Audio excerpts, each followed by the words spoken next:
Oh, jump scare on that music. Hello, everybody. Welcome back to the All Things Protoss Team League Season number 3, week number 2.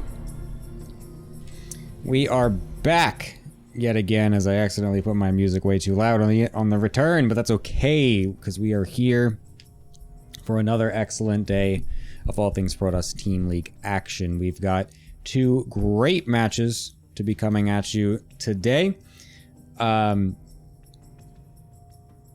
What was I going to say? Oh yeah, yesterday, of course, was a shorter day because I was doing the Tasteless Time Warp cast earlier in the day as well, so there was only time for 1, but today we've got the 2 back-to-back matches happening, which is going to be super great and super awesome and super sick. And so we are going to be jumping into that in just a momento. If you would like to know from yesterday what the results were, you can stick around for a second with your stream unmuted. If you do not want to see anything, then I'm about to spoil you. So be aware. Wonderful. I have spoiled you and warned you, or sorry, I've warned you of the spoilers. Here we go. All right. It's not actually updated on Team Liquid yet, but we had Frogify Ribbitellion going against Itty Bitty Banana Committee, and the Banana Committee were able to win out against Frogify. I believe it was a 4-2. So currently the committee is leading Group B with a 2-0 scoreline, with Frogify over down on the bottom going 0-2 for the first 2 weeks. We also, I don't know if this actually got casted yet or anything, but my team, the Rainers Raptors, did actually lose to Supply Block Heroes, so we are also 1-1 tied with Supply Block Heroes, but we do have a slightly higher map score, so that's based as hell.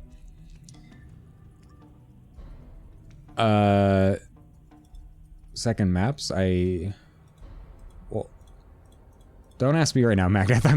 I'm literally doing the show right now. I can't give you that information right now. But yeah, so that is the current standings from yesterday. So yeah, if that didn't get casted yet, then whatever. It's already on Wikipedia, so it's been spoiled regardless. So it doesn't matter. Anyways, we have a couple wonderful people here with us today to continue on with the analysts and everything. Dine Common is gifting us a subscription. That's extremely awesome, and I'm gonna wait for this to go before I move over to the desk. I see he tried to time it to when I was transitioning to try and cut me off, but I'm too freaking good for that. Excellent. Thank you, Dine, for gifting over to Karekta. Yeah, for some reason it's not on the screen, sorry. Anyways, let's move it on over to the desk with our 2 excellent guests. We've got Magnath and Gorthauer. Welcome you two to the desk of ATL3. Magnath, how are you doing? I'm sure you're very excited to be here as a wonderful representation of Pool number 3. Yeah, good morning. Pool 3 plays this week, but somehow it wasn't me. I was very surprised. And it was my team as well. Yeah, it's a little strange. I'm not sure what happened there. Maybe some scheduling issues, I don't know. You know. Yeah, I blame Arden. Fair, yeah. Definitely. It's always Arden's fault. Yeah, I agree. Gorthauer, hello. Welcome to the desk. How are you doing? I'm doing well. It's a pleasure to be here. Excellent, excellent. We've got a great first match to come up here today. It's going to be Goobers Strike Back going against Low Skill Apologists. And the first match that we're going to be doing is going to be Iberi versus Ezreal, which is actually going to be a ZVZ because Ezreal has signed up as Zerg, which is not expected, but that is what is going to be happening here. So, Magnath, what do you expect here for our first little ZVZ? Well, you know, I ain't Shai Hulud, to be honest. Listen, Al-Gaib! Yeah, listen, Al-Gaib right now.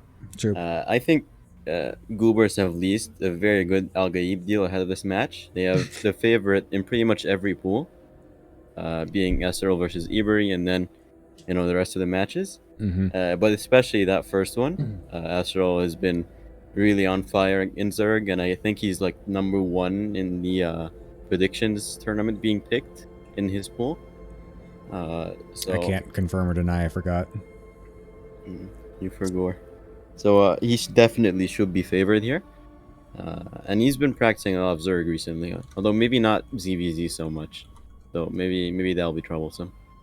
But Yeah, I think it should be definitely leaning towards an SRL 2.0. All right, fair enough. Gort, what are you expecting here for our opening match? I mean, I would have thought that it would maybe be a kind of close matchup. I wouldn't really be surprised by a 1-1 because they seem to be somewhat close in MMR, on top of CVZ being a somewhat random matchup in my opinion. Yeah. And Ezreal might perhaps not quite be on top of his anti-cheese or anti-all-in game due to it being an off-race, which is like a common weakness for off-racing. So I feel like Ibery could totally pull off a sneaky win. Is it Ibery or is it Ebery? I think it's the second Ivory. Why am I Ivory? yellow, by the way? Or are you what? Yellow on the fucking analyst desk. Because Why when I would you do this because to when me? I screen capped your picture, you were AFK. That's why. that's the reason. So you are giving me a 2-0 Magnath for Ezreal, saying that he's been in very good shape lately. Gort's going for a measly 1-1, if I heard correctly. Is that right? Yeah, more or less. Interesting. All right. Well, we're going to be moving on in then to our first match. I will be back with you, gentlemen, a little bit later, as I will be joining on over to the actual caster's desk as well, as I do... Whoops, that's the wrong... Sorry, I just broke immersion, my bad. There we go, there's the right scene. I didn't have it on my stream deck. Well, we have Sewer Badger here coming in on the co-caster. Hello, Sewer, welcome. Hey, what's up, man? Oh, it's doing great. Hopefully you are ready for some excellent ATL3 action. A newcomer to the league and also kind of to the Discord a little bit too, so it's kind of cool. So welcome. Did you play any matches yet in the season? Only one where I got thoroughly stomped. Who did you play against? Angra. Oh, Aang. Oh, Aang is... Oh, losing out to Aang is an unfortunate one. Yeah, he is a bit, he's annoying as hell to play against, let's be honest. So, yeah. Oh, true that, but the thing that makes it weird is the fact that I had game one, but then I didn't because I threw it. Baseball pitcher, you know. Should have tried out for the New York Knicks at the time. Yeah, that would have been a good idea for sure. Some baseball games is not something that we're a bit used to here in the ATL. Don't worry, we've seen lots of throws here and there. Specifically, one player that we will see later today as well, Mr. Echo Soldier, had a very famous one. But regardless, we are going to be going soon into our first series. Is going to be Iberi Ezreal, like I said, and unfortunately, the replays that these were played on were actually old patch, so we are going to have to try and sync these replays properly, which is extremely annoying, but we'll try to make do. Do you have the replay loaded, the first one on Golden Aura by chance? Let me get it loaded up. I already have it in my replay folder, so it should be very quick. Perfect. Yeah, just load that up, put it all the way at 0 and pause it, and then let me know. I'm going to be doing some intro stuff over here, so just give me just a ping on Discord to tell me that you have everything perfectly all loaded up. So yeah, just do that when you're ready. Just waiting Cool. for it to extract. Yeah, no problem. Excellent. So yeah, we are going to be going into our first match in just a moment here. So we're going to be seeing exactly how Ezreal's Zerg is looking, because Magnath was again saying that it's got some pretty good form lately. Hopefully we'll see if Iberi can maybe put Magnath to shame and give us a more interesting match, hopefully. So regardless, it's going to be Ezreal versus Iberi coming up first, and we have our wonderful teams that we'll be taking a quick look at before we go into that.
I was unmuted. There you go. Okay, we're back.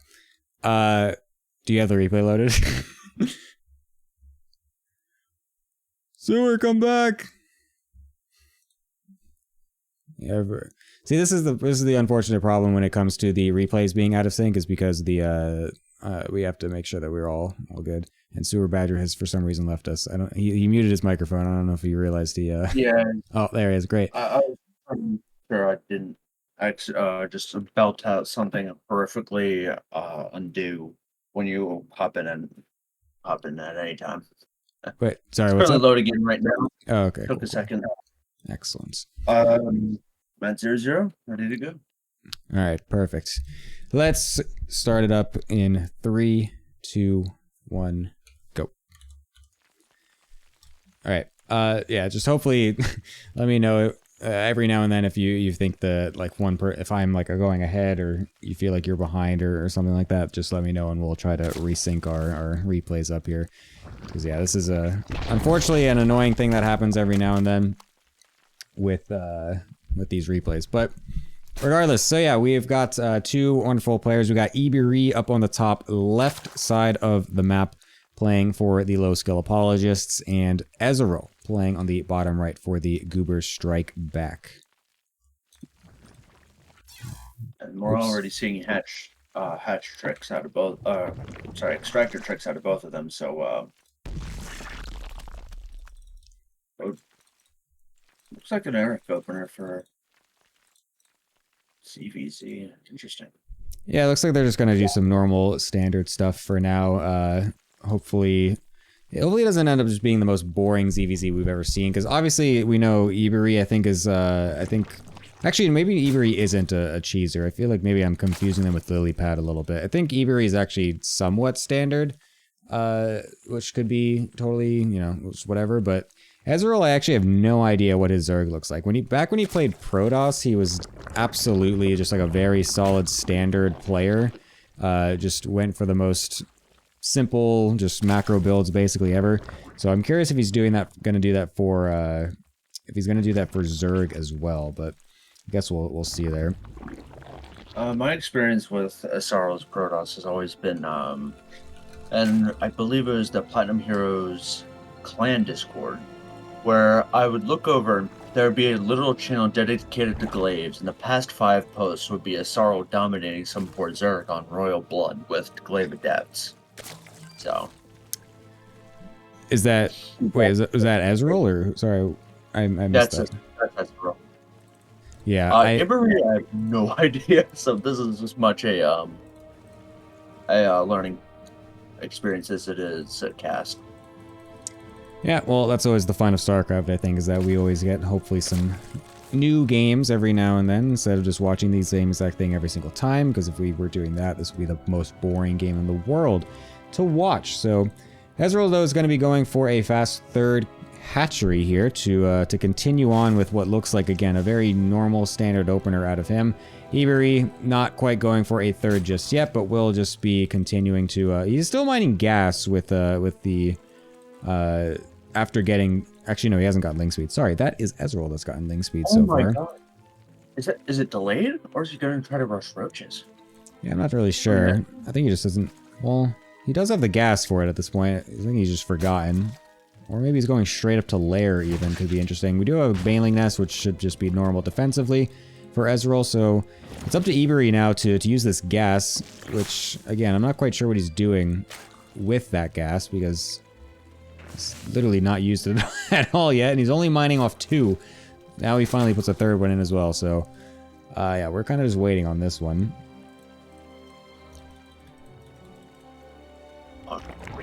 If we look closely, we already see 6 lings coming out for Asaro, which are going to have speed very shortly here. It's going to be roaches out of Iberi. Couple of queens in the wall, going to make sure that those lings, if they do manage to slip in, they're not going to be slipping in without taking some casualties.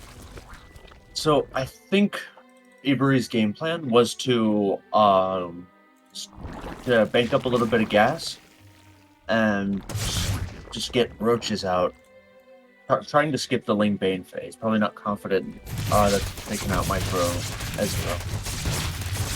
Yeah, and Ezreal's just gonna kind of go right up into the front wall here and try to bust this down. Could even get the Roach Warren, but that is a lot of queens that have suddenly spawned out here. And with the Banelings here as well, unfortunately kind of losing quite a few of those lings. He doesn't really need to go for this either, considering he sees that it is a totally walled-in natural. And he's got a third base setup. He's still making more lings with it, though, which is kind of strange.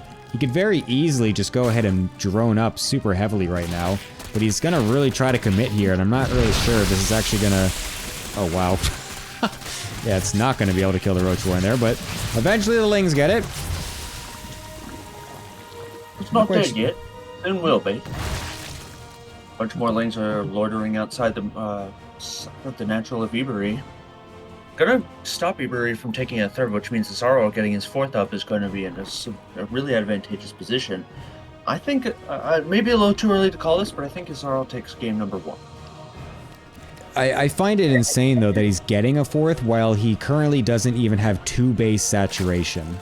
Like, what are we doing? He's got 27 lings and a 4th hatchery on the production field against someone who's turtling on 2 bases. I'm actually kind of blown away at the decisions here for the economy for Ezreal, so...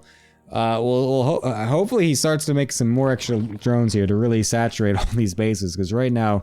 he is not going to be finding the actual economy boost that he's hoping for right now. Okay, hear me out. 2 base Muta. I think that's what's going on here. For Ebury?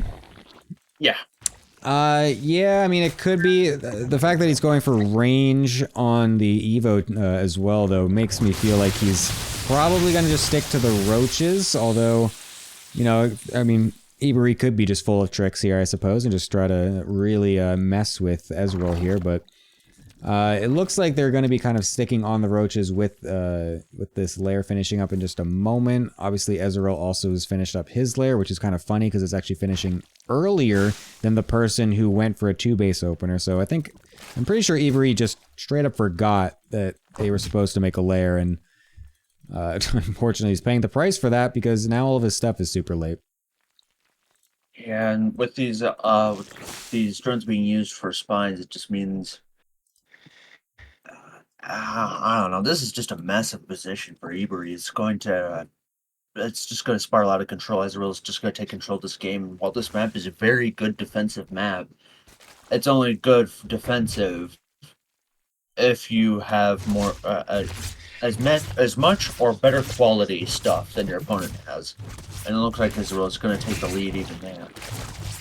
Yeah, it also kind of hinges on the fact that you do kind of need that 3-base setup at least. That's where the real defensive capabilities comes in. The fact that you have this little ramp coming into your 3rd base, and then the choke outside the natural and 3rd area to the right side is also pretty easily defended. If you're just stuck inside your 2nd base, like, it's basically the same as any other map. So you really have to make sure you can get a 3rd base at least to be able to really find the defensive capabilities there that make this map a little bit difficult to actually attack into. But it looks like Ebury's just going to go ahead and send it across the map now that his roach speed is just about finished, and continue to make a ton of roaches on the back end behind this as well. And unfortunately, Ezreal doesn't actually have too many units back at home to actually defend against this. True, but he is getting a lot of roaches. However, some of the roaches being camped is going to cut down a little bit on the defense.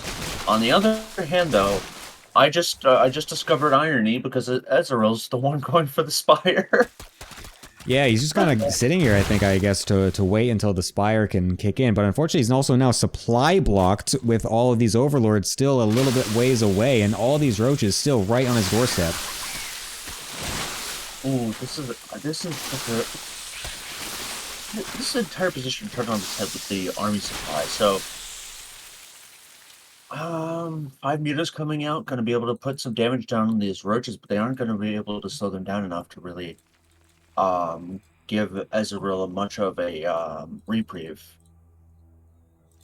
Yeah, unfortunately for Ebury, he's not really pulling the trigger too hard here. He's actually just letting loose on it and just taking his time, even though he's totally in a full-on 2-base all-in. He really needs to be shoving it a little bit harder, and will finally just do that, jumping on the huge set of roaches here from Ezreal, but that has just given him barely enough time to get some of these mutas out, and that's going to help out a ton because there's absolutely nothing here from Ebury that can actually shoot up, and with just a little bit more roaches on the ground as well, I think he should eventually be fine. I'm kind of surprised these drones are coming out here. I'm not sure what those are doing, but I think with just a few more mutas coming out, we should be okay, but there's still a lot of roaches out of Ivory. It's actually crazy how many he has.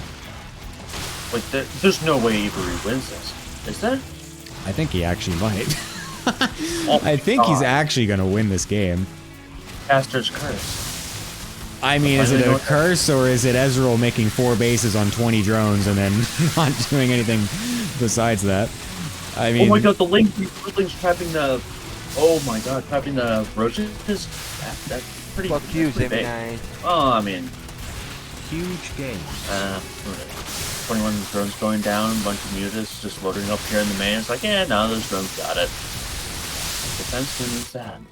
amazingly, the Spire was saved as well during all of this, so that's actually extremely good here for Ezreal. There's a lot of roaches trying to target it down, but, I mean, he needs so many more mutas here to be able to defend against this many roaches, and he lost all but 1 base. This is starting to look pretty in the range of the cope for our boy Ezreal, as he really had a completely normal and very excellent opener. Even has a couple mutas in the natural here, but they're dying to queens. I mean, he had a great opener from the start, but unfortunately that's going to be that. Iberi will take the first game here. So pretty nicely done from the... I actually don't know where they're from, but anyways, from the... I actually forgot, what team is he on? Oh my god, what team is he? I can't even remember. What's happening? He is on team Low Skill Apologists. Thank you, there we go. Awesome. I'm the worst caster ever, holy crap. Anyways, yeah, pretty interesting game here. I'm supposed to be the terrible caster here. No, you're doing fine, dude. I'm checking, sorry, let me just change up my sound settings. The sound was extremely loud and the music was not continuing to go the whole time in this off. I hate the offline version of StarCraft because it resets all the settings for no reason. So, sorry if the game was very loud for you guys on stream there. That has now been fixed. So that should be all good next time. Anyways, so yeah, a pretty wild ZVZ to start us off here. I'm not sure what was going through Ezreal's mind there with some of those extra hatcheries, but not the type of finish they were hoping for the early game, the way it went. I'm thinking that with what Asaro went through, I would not be surprised to see him 2-base all in next. Because as much as having an economy is great and all, getting absolutely blasted by roaches while you have mutas that literally can't be touched by roaches has gotta be a little gotta be something that'll throw you off your initial groove. Yeah, I mean, just having such a good opener and just containing your opponent onto 2 bases, and then you're just sitting there kind of waiting for like hoping that your mutas can come out in time, and then you just totally kind of flub the timing of it. Definitely is not going to feel very good, that's for sure. Just let me know when you're loaded up into the next replay again, by the way, so we can get this all synced up. Yeah, I'm loading in right now, just StarCraft being a Am I able to swear? Should Yes, swear? I don't. I Yeah, should. this is we are adults on the internet. It's totally fine. Okay, yeah, it's just StarCraft 2 being a little bitch and putting me at the BattleNet screen. So All right, true. I am all at 0-0. All right, here we go in 3, 2, 1, go. And down here, in the bottom left of Amphion, representing, was it low skill Goobers or Low skill what, apologists. Low skill Apologists. It is Iberi. Nice, that was good, dude. Do the top one too.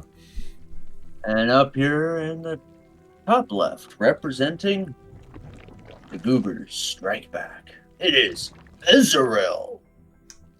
Oh my Cool god, look at this. Look at this caster, dude. Already going straight into the intros and just doing it so well. Damn. You're natural, man. Thank you. I actually, my first time ever doing a broadcast was actually in the KSL, so I was kind of Ooh, imitating what the casters do. nice, dude. It's very good.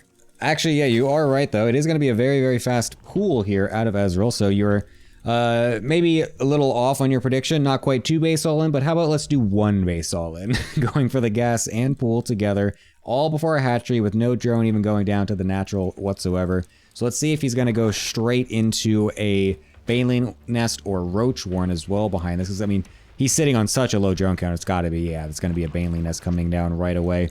Ebery going for a normal hatch first into pool. This is starting to look a little bit dangerous for Ebery here, as Ezreal is looking to tie this series up 1-1. And with all the gas mining, Sixlings initially coming out to try to get a cancel on this natural.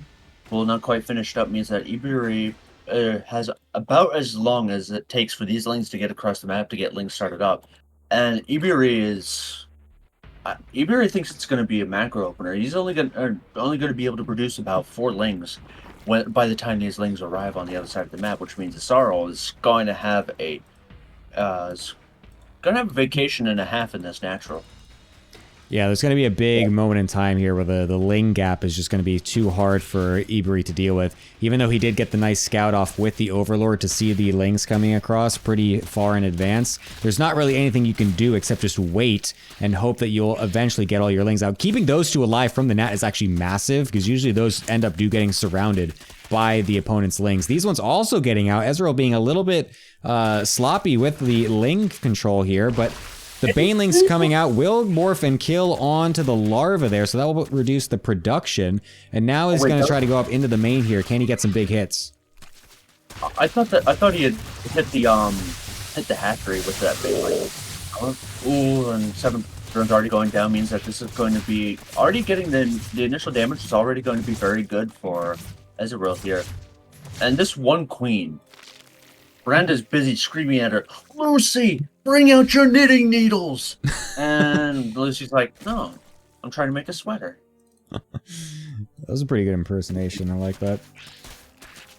But yeah, a couple lings kind of suiciding onto a baneling there. But, I mean, with the 2 queens here on the ramp, that one initial queen not actually getting focused fired, well, it did get focused fired, but it just wasn't enough damage to actually kill it. It was actually really, really big here for Ebery as well, giving at least a little bit of defensive capabilities and not allowing the rest of the lings to be able to do too much here. Because Ezreal actually did just go full on to the banelings. He did not actually get ling speed with this attack either, so that's going to mean that he doesn't actually have the huge mobility advantage to kind of jump around and dodge back and forth between the 2 bases or anything. So that is kind of limiting the amount of damage he can do here. He is expanding behind this as well, so he's not totally all in. But with that huge set of baneling kills, when he first went into the main base there, I think it was 7 in total, completely evened up the drone count. So this is leaving Ezreal still in a totally okay position to be able to macro out of this. Ebery, feeling very confident, dropping down a Roach Warren, is going to make sure that this ZVZ goes on a little bit longer. Baneling's going to drop off very swiftly here, and as you said, this is just a beautiful position for Zara with the burn damage that he was able to get done. However, a small supply block will slow him down from taking the advantage he normally would, leaving Ebery with about a 3-worker advantage. Yeah, I think it's also interesting because, as we can see, even though Ebery does, he did have, and still does actually, have an even drone count for the most part, he still feels so afraid of what his opponent's doing that he doesn't feel safe actually getting things down to the natural or just kind of setting himself up down there.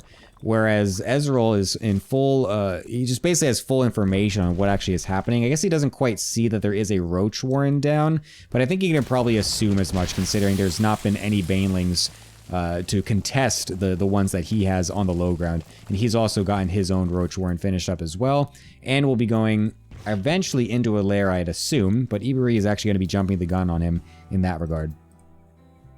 With the Roach Warren going down as it is, I mean, I think Asaro could assume that Ebery's going Roaches, given that in the previous game, when it was at the Ling Bane phase, Ebery just straight up said nope and went straight to Roaches.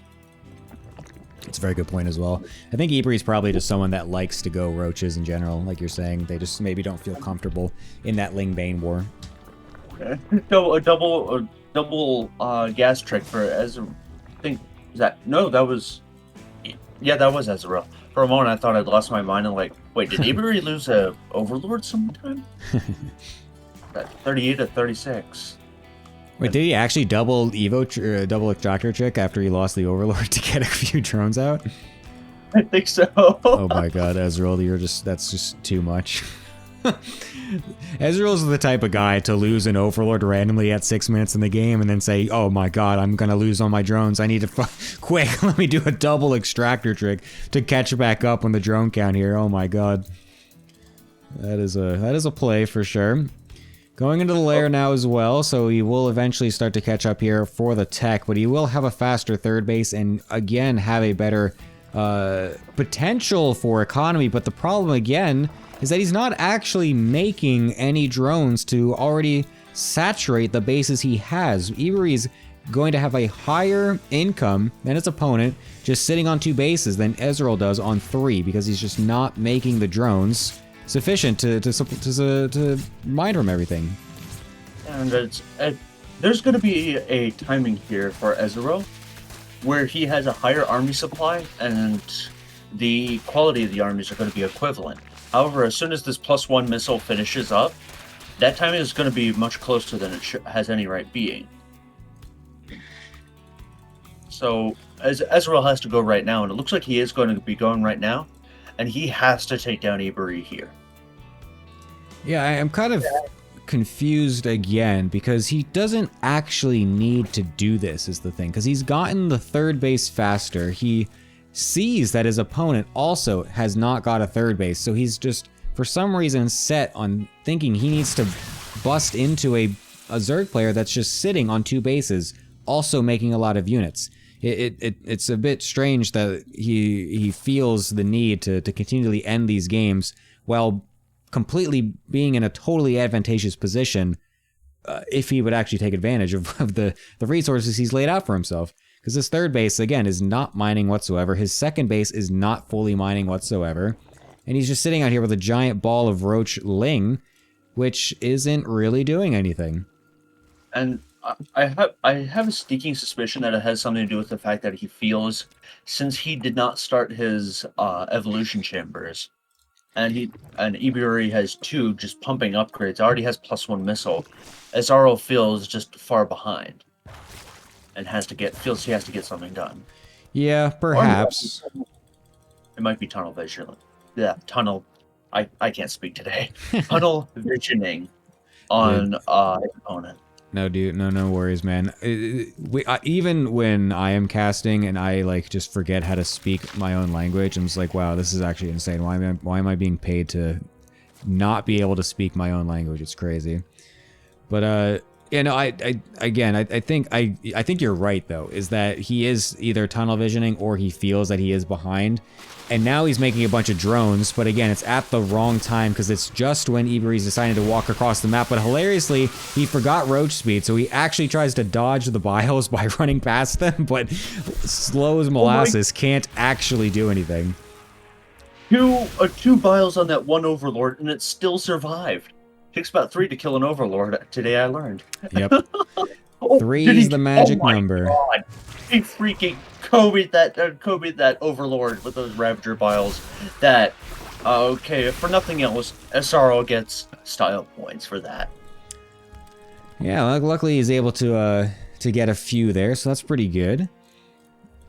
Luckily also for him is that Iberi did forget Roach Speed, because if Roach Speed was actually finished, I think he can actually just run across the map. Oh my god, the Ravager biles are going to go in the middle of this army. Luckily, just barely pulling back in time there, so that was actually almost very dangerous for Iberi, but this is again looking very awkward since he doesn't have Roach Speed to easily dodge back and forth, and I think Ezreal can easily walk over and maybe get a snipe off on this third, but he's not actually going to commit to it. He doesn't really need to as well as the other thing though. I think he's finally realized like, oh my god, wait, I can actually just drone up. I have more bases than him. Wait a second, I don't need to all in a player that's got worse economy than me. Like, oh, let me just utilize these 3 bases here. So thankfully he's got that going for him, and he's finally getting his Evo chambers as well, because he really needs to get even on those upgrades. And he's going for a Hydra Den right now. So, oh my god, he's committing to this fight. He really should not be. He's going to lose a lot of roaches on the retreat, and he's going to be backing himself into a corner here. Oh, no, there's actually an alternate path. Amphi on this multiple paths. Never mind. But I mean, you're right though, is that he doesn't actually need to be taking this fight, and he's effectively backing himself into a corner because he can't actually run away over here. And he's losing his army out in the middle of the map when it has no right actually being there. Again, he's got the base count advantage. He has the map vision. He doesn't need to actually take any engages this far forward. He can just mimic where the army's going, run around a little bit, maybe split off a couple roaches here. But unfortunately, the timings of when his roaches were coming out, when his drones were coming out, leave him now with a very awkward army that just wasn't the same size as Ebery, who was just maxing out on Roach Ravager this whole time. Yeah, and I think I know the motivation behind the 12-11, and that was he didn't feel confident in a macro game against Ebery. So he wanted to basically, while in the race, yank on the back of Ebery's shirt to pull ahead and basically solidify himself into an unlosable position.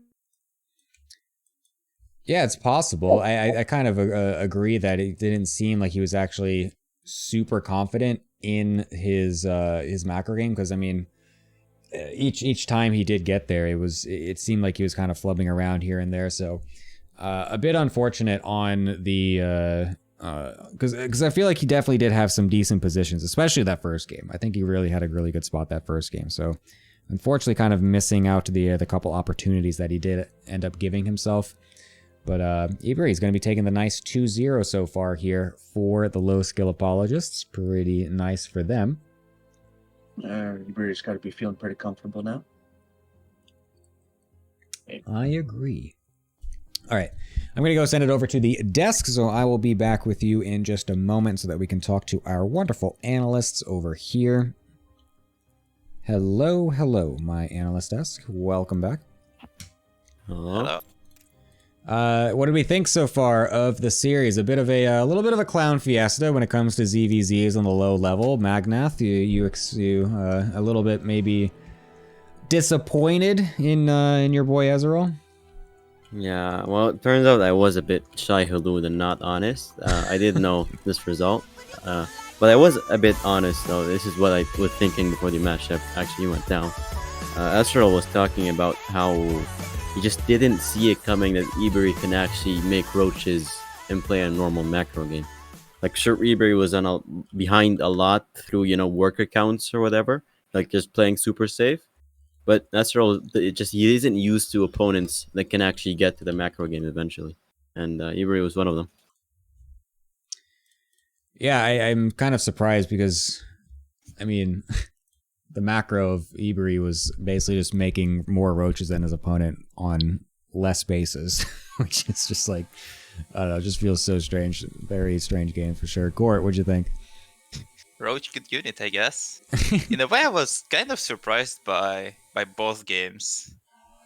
I guess in game one, the ironic has Mutus dice to roaches is actually a thing that happened to me quite a lot in ZVZ. Except it usually happened around the 6 to 7 minute mark instead of the 8 to 9 minute mark. So it was kind of funny to see. Just the same game as I have, but in slow motion. Yeah. Oh, that's funny. And in the second game, when I saw how Ezreal's initial attack was going, I was sure he was actually going to win. Especially when he got those 2 banelings in the mineral line. Like in Ebery's place, I probably would have just conceded when they rolled in. So I think Ezreal probably had a missed opportunity to just kill Ebery's natural, which would have sealed the win. But he decided to just kind of go back. Yes. I don't know, somehow got overwhelmed by roaches, strangely, even though after the all-in, even with the missed opportunity, the situation was mostly even, which is also what not I expected with the big manling drone kills. Yeah, I mean, I think the drone kills were pretty good, but I think Ezreal just kind of flubbed the follow-up a little bit. I think he definitely had the opportunity to go forward with it, but unfortunately not quite enough. So yeah, the next match is going to be the captain's match. Should be pretty nice. It's going to be Fiant versus Gref. Gref, of course, the local, like 50th cannon rusher of all things Protoss. So yet another cannon rush game is probably going to be in front of us here in just a few minutes, as he's not part of the full-on cannon rush team, but he is absolutely known for doing those. Gort, do you think he has the cannon power to take out Fiant over here?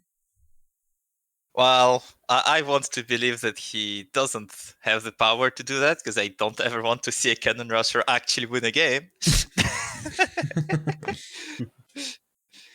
Well, maybe he will, and then you'll have to be put to shame and commit seppuku. Magnath, do you think it's possible? I just want to say that chat have made it clear that Din Common gave a sub while I was talking. Oh, yes, so that's true. I want to make it clear what I said for the chat. They haven't heard. So I was saying that Esrel took a lot of inspiration from Din Common's games on stream the last few weeks when he streams, a couple times a year. So that's just what I said. On the topic of the games, though, Gref versus Fiant. I think I'm very confident in a Fiant win in this, because I have been cannon rushing Fiant for years, and maybe one time on Pillars of Gold it worked, but it is a bit too difficult for me, and I think Gref, his cannon rush against Zerg is not that much better than what mine used to be, at least. So it'll be very difficult for him. Big words coming out of Magnath over here. Goddamn, dude, are we gonna have a Magnath versus Gref cannon off in the future? Is that what I'm hearing? Interesting. Interesting. So you're saying it's going to be a 2-0 for Fiant here, Magnath? Yeah. Gort, you assuming the same? Yeah, I agree.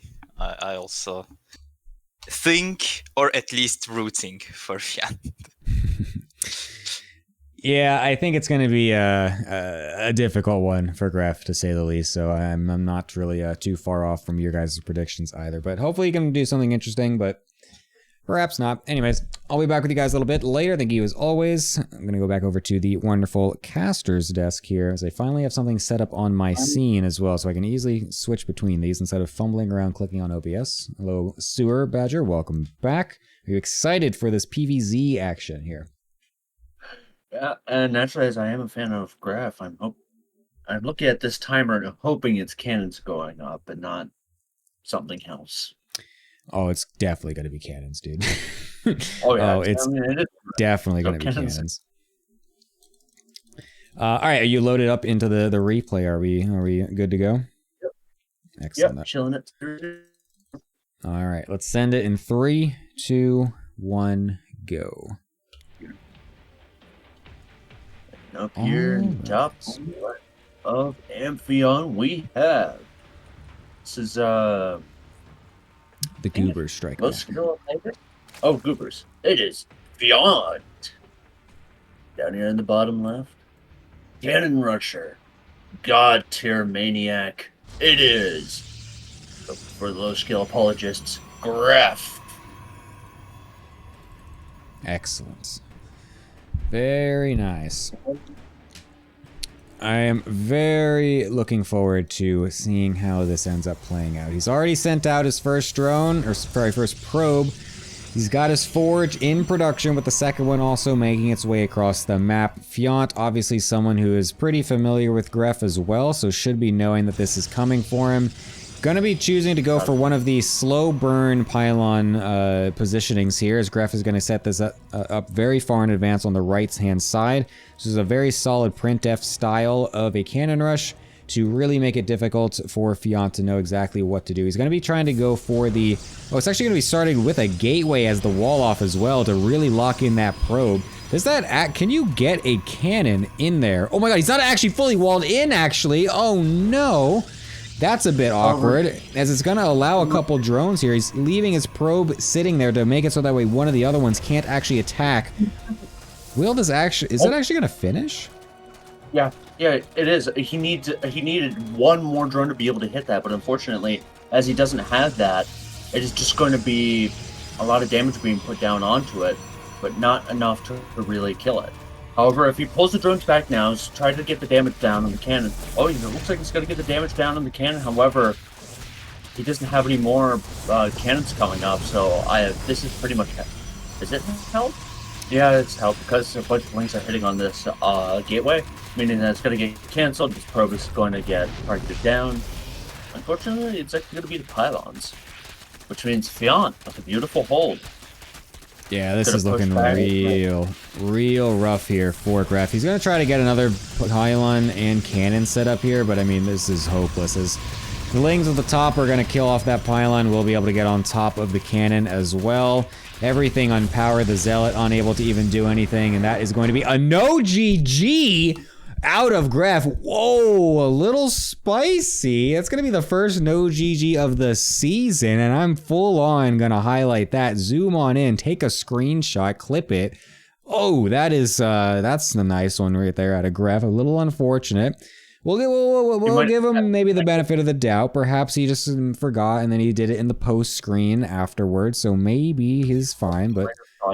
He might have also just typed it, thought he hit enter, and then it just like, hey, I didn't actually send. Yeah, it's possible. It is possible. We'll not jump on him too hard just yet, but it is very funny though to have just to be there. But yeah, no, Luola's throwing out the GG in quotations definitely is one of the better ones that we've had lately. So that one is, I guess I did forget about that. So technically that one wasn't a no GG, but it's still pretty funny. Was it a 5.3k rush from Protoss, and was Luola's cannon rushing? Luola's was cannon rushing, and no, it was just it was actually Dyne Common. Dyne Common evicted Luola's out of his cannon rush seat. I mean, wait, he evicted him, and he doesn't eat Mexican rice. Oh, come on, man. This just stacks up, man. This can't. So disappointed. So true. Alrighty, getting the second game loaded up here as Fiant apparently forgot his color, even though he got it right the first time. For some reason, decided the second game to forget what his color is, so that's always great. All right, let me know when you're all set up. I mean, the colors that I'm seeing for the frames are of the Swedish flag. Okay, this is gonna sound messed up, but I forget if Fiant is Finnish or Swedish, and someone's probably gonna point it out, and it's like, oh my god. Oh, I forget too. I don't know where any of these people are from. Oh, hold up, what is it? Where's my thing? And I'm at 0-0. Whenever you're ready, my friend. Where's Goobers? Fiant is Swedish. He is Swedish, from Sweden. So I can say that the frame colors for that I'm seeing right now are that of the Swedish flag. It's blue and yellow. Yeah, that's true. That's fair. All right, we're all set up. So let's go ahead in 3, 2, 1, go. And down here of Crimson Corp, bottom left hand, representing the Goobers, it is Fiant.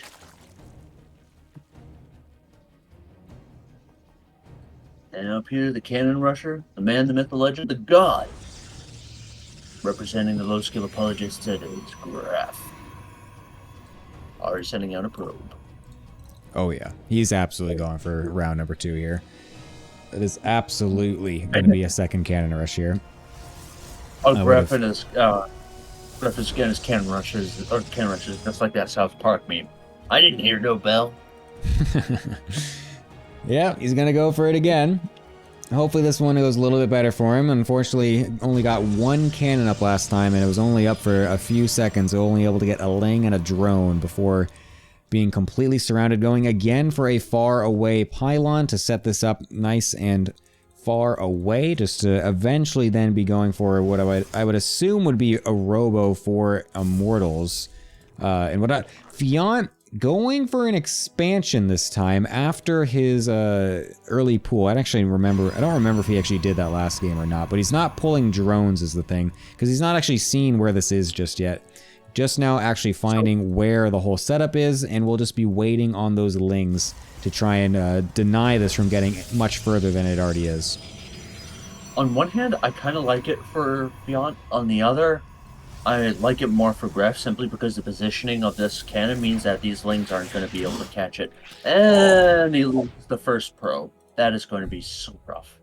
Well, luckily he does actually have the second one already coming up pretty quickly here, but yeah, that is annoying. You never really want to lose the probes because you're not actually able to get too many out on the field, so if you can keep both of them alive, it's definitely a good thing. But Fiant is going to just go ahead and full send this right across the map. It's going to be up to Gref now to get this cannon up and to wall off in time to disallow these lings from actually getting inside. The Cyber felt a little bit late, and even though it does build faster and get more HP than other buildings, I think it actually will just be barely enough. So yes, this will be totally fine, I think.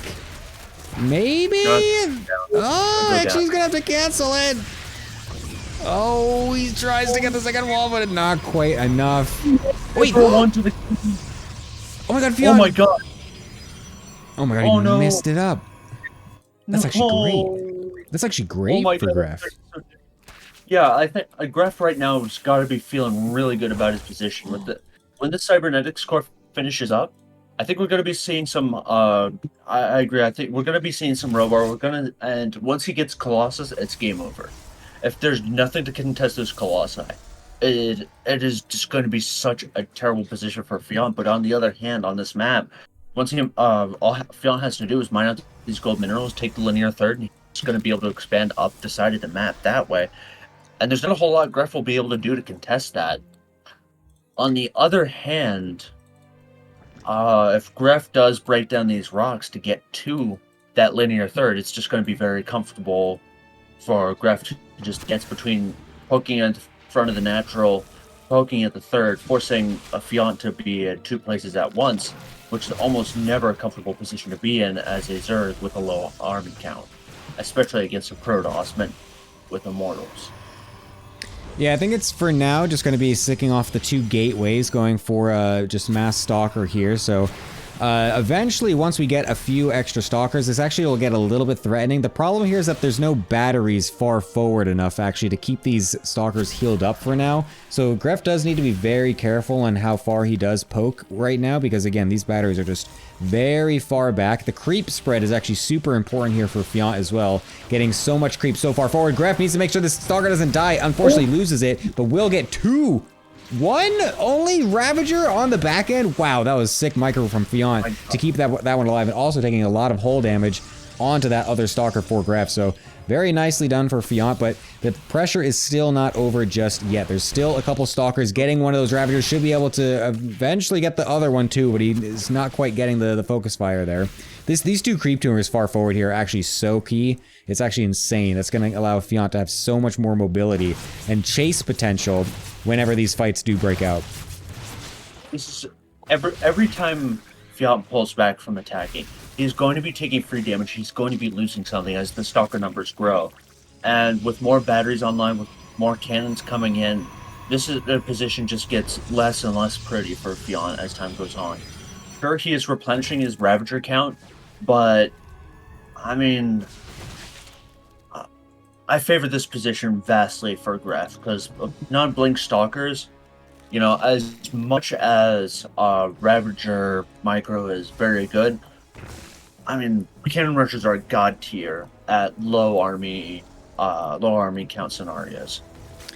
Yeah, but unfortunately as well for Gref is that he's, again, only sitting on one base here. So eventually that Fiant should just be able to get enough units out that he should be able to bust through. It's a lot of cannons, but he's got so much army here. Nice focus fire on that Ravager. We'll be able to bust it down. Not enough bios going down onto the cannon here. So unfortunately losing a Ravager for basically free there, but still he's sitting on 25 drones. He's got 2 bases worth of production. So the longer this goes, eventually Fiant should just barely have enough units as Gref is currently reprobing, realizing that maybe he's going to need a little bit of extra income here to really continue on in this game, because right now there's nothing actually threatening Fiant right now. The cannons and batteries are not close enough to do anything, so he doesn't really even need to try and bust out right now. He can just sit back and just make sure he gets enough units out, so that way if Gref ever does try to poke forward, he'll just be able to swat it away, and then eventually just have an army that can just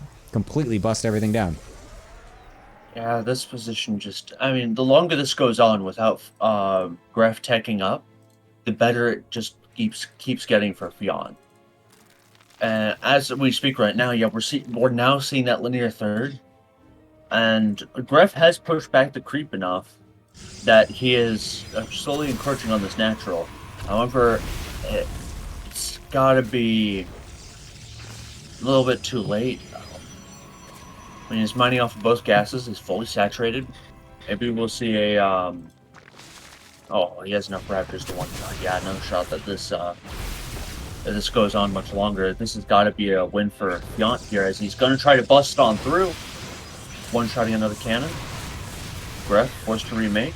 That's a lot of minerals that's still not going into a robo, and if Bios come down again, it is just one cannon after another, after another. It's going to bleed out Zerglings, but in the end, with enough Ravagers to one-shot a cannon, it is just going to be so comfortable for Fiant.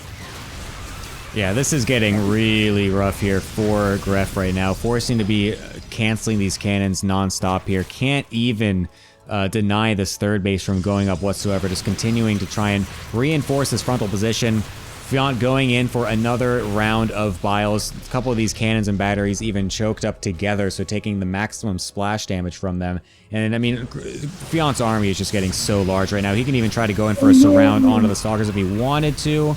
Losing the probe as well. Oh, that's just brutal. Fiant has won. I think. With that, Fiant wins this. Yeah, I mean, the biles on these double cannons as well. It's getting really, really difficult here for Gref. Just bleeding out units and buildings non-stop right now. Still only on the 2 gateways. Unable to get any extra tech out. Which, I mean, I guess maybe going for a robo at some point for some Immortals and a Prism could have been a possible play, but I mean, he really needed to get some a little bit more damage here to be able to feel comfortable to make that transition. Because he's just basically been sitting here trying to keep the cannons and batteries up as much as possible to get even close enough to really threaten anything from Fiant. And the supply block is just the final nail in the coffin here.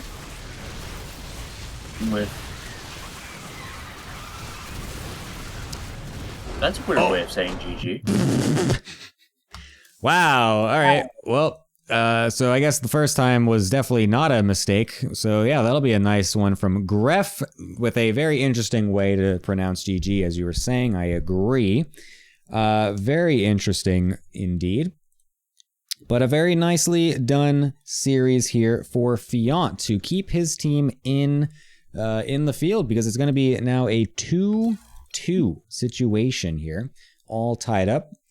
Definitely going to be leading for the last series to be the decider, depending on if we go into an ace match or not. If we do end up getting an ace match, it'll be the first one of the season, I think. Wait, is that true? I think so. We didn't do an ace match yet, right? No, I think we did one? Didn't we do one? Yeah, we did do one first week. Yeah, that's true. Rip. That's okay. You win some, you lose some on the desk. It's okay, no problem.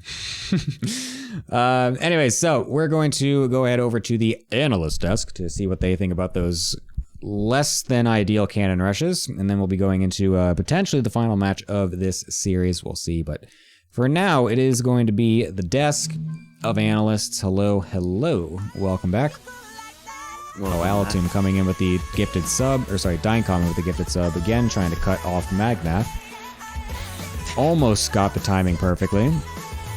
Well, at least we see the Tastosis dance this time. Yes, it's very that's nice. true. Anyways, what even is the context here? Like, why are they dancing? they're filling time.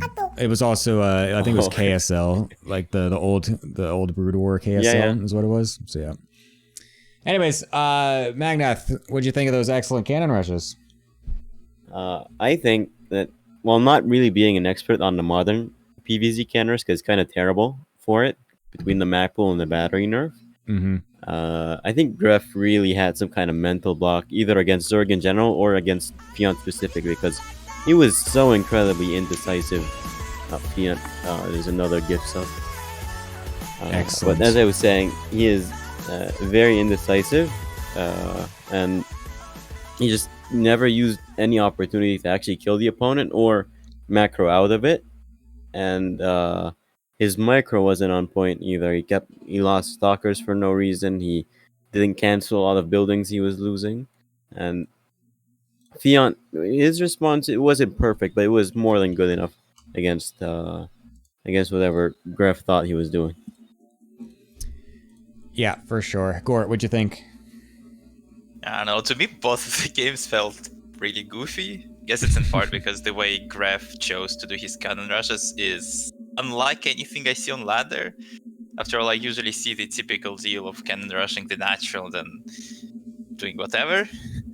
Well, here I guess it was cannon rushing the middle of the map into proxy stalkers.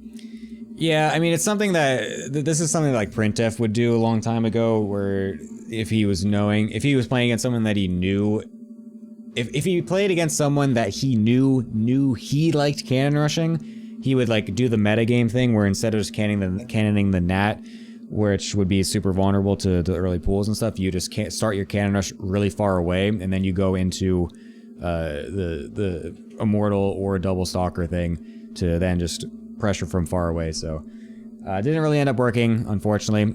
Sorry as well for the laundry in the background. I have to do laundry on Sundays, so ignore that for now. That's what that sound is. But yeah, not the greatest for Gref, unfortunately. Also not the greatest sportsmanship, eh? A little no GG and a big happy smiley face. That was interesting, huh? Well, seeing a GG out of Gref these days is pretty rare. So it's really hard to find a happy cannon rusher in these patches, and they just kind of blame everybody else for it.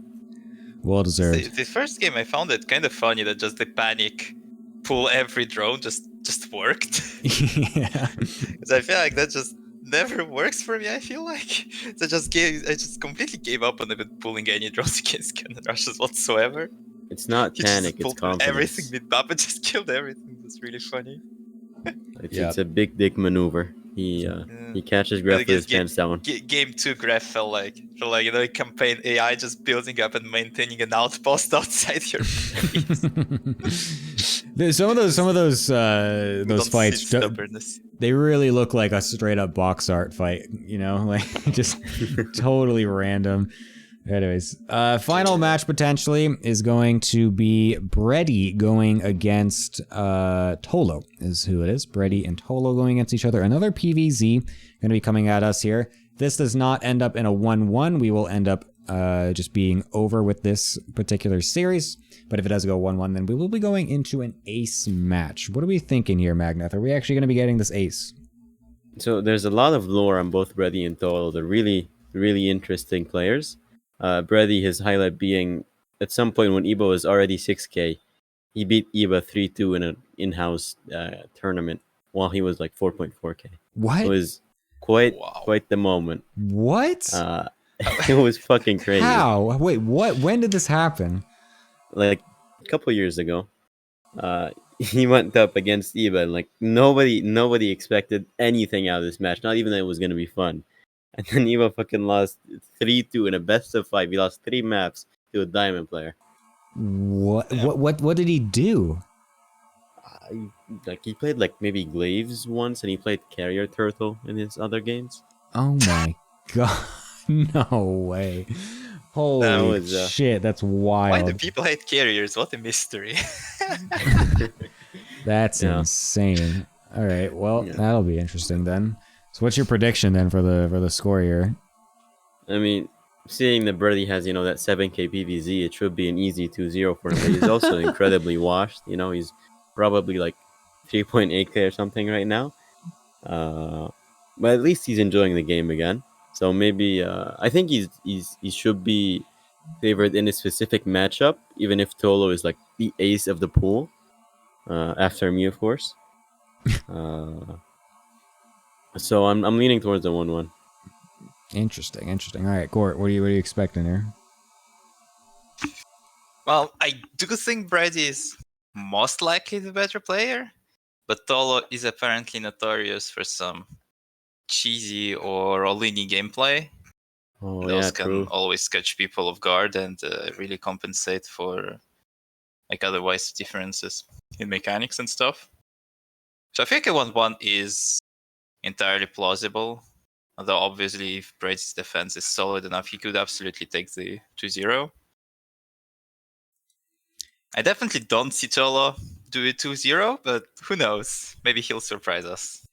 Yeah, it's always possible. Maybe he'll also eat a massive Widow, or not Widow Mine, a Disruptor or Storm to the face like he did that Widow Mine last season. That was always that was a fun clip back then.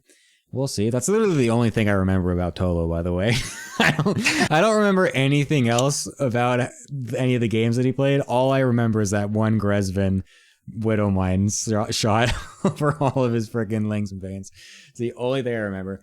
Anyways, thank you guys. I'll be back with you in a little bit after the match. Maybe we'll be going into an ace match, maybe not, but we will see in a little bit. As I go over back to the caster desk. Hello, Sewer Badger. Welcome back. Any prediction for what this particular 2 games is going to show us? Well, I know for one thing that Brady tends to is very knowledgeable in the macro game, so I anticipate that we're going to be seeing some macro play out of him. As far as Goober 3, I have no idea what that is. It's Tolo.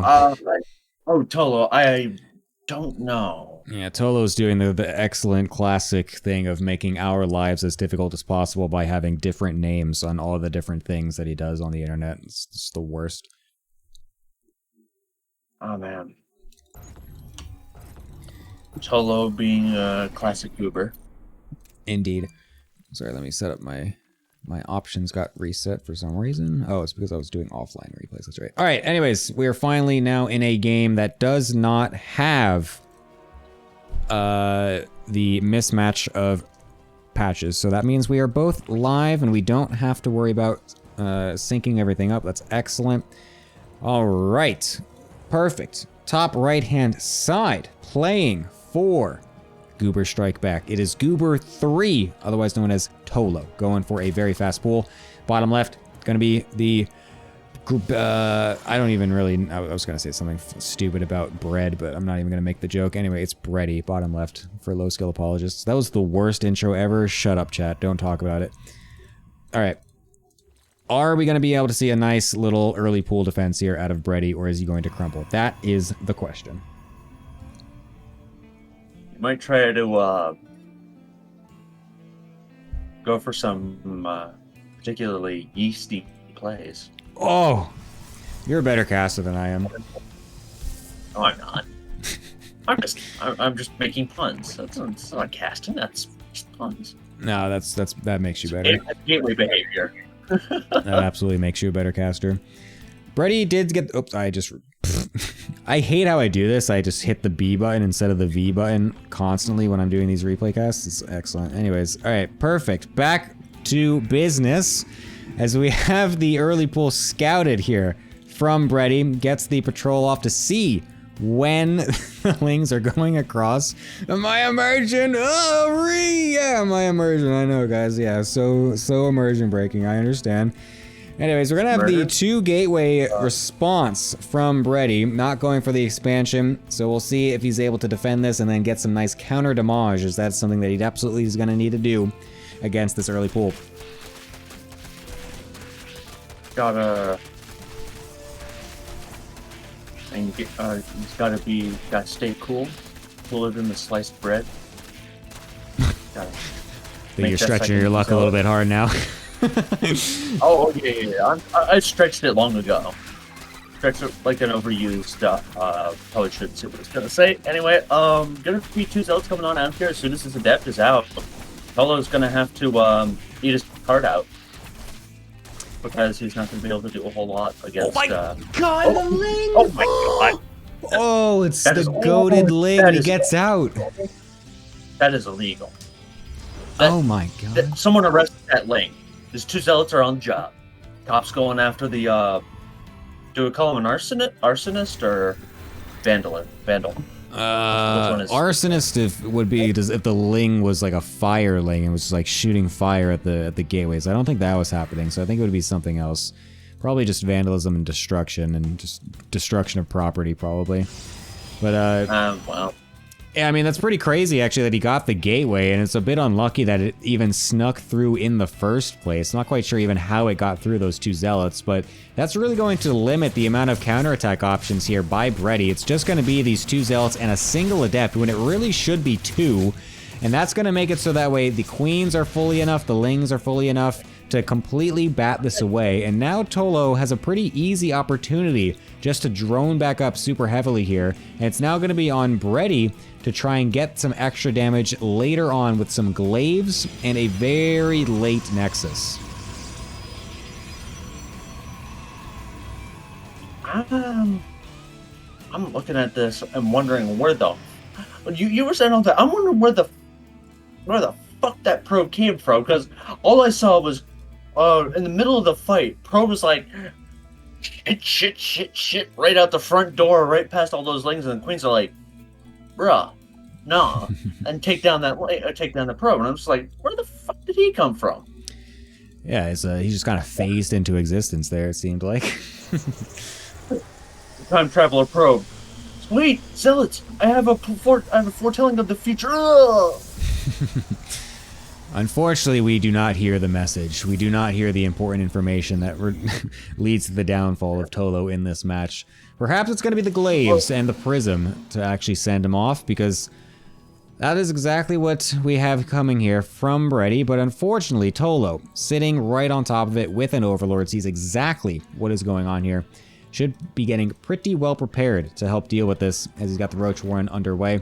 It's a little bit late-ish, but I think it should probably be done in time by the time this prism ends up on the other side of the map here. Yeah, it's probe was. I'm still stuck on that probe. So it's like that one meme. It's like, listen, kid, I don't have much time. The key to being Tolo Yeah, that's exactly what. Yeah, that's exactly what I was thinking of, like the fucking gorilla melting in the chocolate pot thing. Yeah. Oh boy. All right, let's see these adepts. What can they do? Already roach mark finishing up.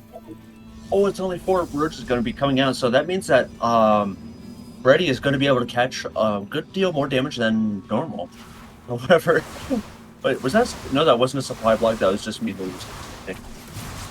No. All right. Is One he's roach gonna be able is to catch one of the four. suiciding. Yeah, that's not good. that initially were made. That's rough. Yeah, it's gonna be. Oh, I thought he was gonna finish that shade there. I think he actually might have had the opportunity to, but the thing is that he doesn't actually need to. Is the important part, because he sees that there's no drones at this third base, so he really just needs to continually threaten the shades and effectively force the 2-base situation for Tolo. What was that? Oh my god, that was like the latest drone pull of all time. What the fuck? Stolo playing on 500 ping? That was insane. He's gonna try to come over here to save the third base now, and he's actually... no, he's not gonna be able to. The Adepts are still pretty beefy enough to be able to take it down. They're gonna just kind of corner themselves, though. This is gonna be ending up not a great trade overall. Well, if he gets into the drone kill line, maybe he's gonna be okay. He needs a lot more drone kills, I think. Because at this point, Tolo could just place down a third hatchery again, and yeah, to follow up with Mortal Push that's coming out of Bredy it's gonna hit hard. But these roaches are in the here and now, and they're like, man, get off my porch. I'm trying to have a barbecue. I'm gonna barbecue your ass for being on my front porch. It's kind of interesting because, like we said, or like you said, the third base can just kind of get remade here. And generally that's actually pretty decent for the Protoss, but unfortunately Bredy's follow-up wasn't really there. He didn't actually have his own third morphing. He didn't actually get many warpins back at home. So he's now also kind of forced onto 2 bases here himself. So it's a little bit awkward. We'll give Tolo just a bit more time to kind of recoup here and actually get this 3rd base back under control. But I think in general, I think Brady should just be fine because, like you said, the actual push that's going to be coming up here eventually is going to be pretty devastating. We have a corner base coming up, I think. Yep, corner base! What the fuck? What? Man. Why? Oh my god, this is wild. I mean, he's right next to the 4th base. I do like that he's messing with the rallies here to really make it look like this probe is coming from the bottom and not the left. However, the fact that it's here at all should honestly be raising some eyebrows here for Tolo. Yeah. Oh my god, this roach! Oh no, it's on patrol. It's not gonna find it yet. However, these lings going out, gonna be scouted. Oh, and the first thing find it. No, what? It misses it. No. This is the best thing ever. Oh my god. He's putting it at both thirds, but he's not scouting for a corner base. He sees no third, and honest to God, he thinks 2 base all in. He doesn't know that's the third. Oh. I mean, it's so weird because Brady doesn't even have the probes to saturate this 3rd base either, though. So this literally is a 2 base all-in. Tolo scouts that it's a 2 base all-in, but it actually is a 2 base all-in. He actually sees the drones moving. He didn't recall them. He just sent them across like an absolute giga Chad. Just doesn't give a fuck if it gets scouted or not. That's actually insane. But I mean, this army is still absolutely ridiculously large here, and there's Blink finished with these Stalkers and Immortals, massive force fields, cutting off a lot of those roaches here. This is going to get really difficult for Tolo really fast. He needed more Hydras, but he's only building 6 and a bunch of roaches, which means that these 5 Immortals are going to cinch the game. Brady's won it.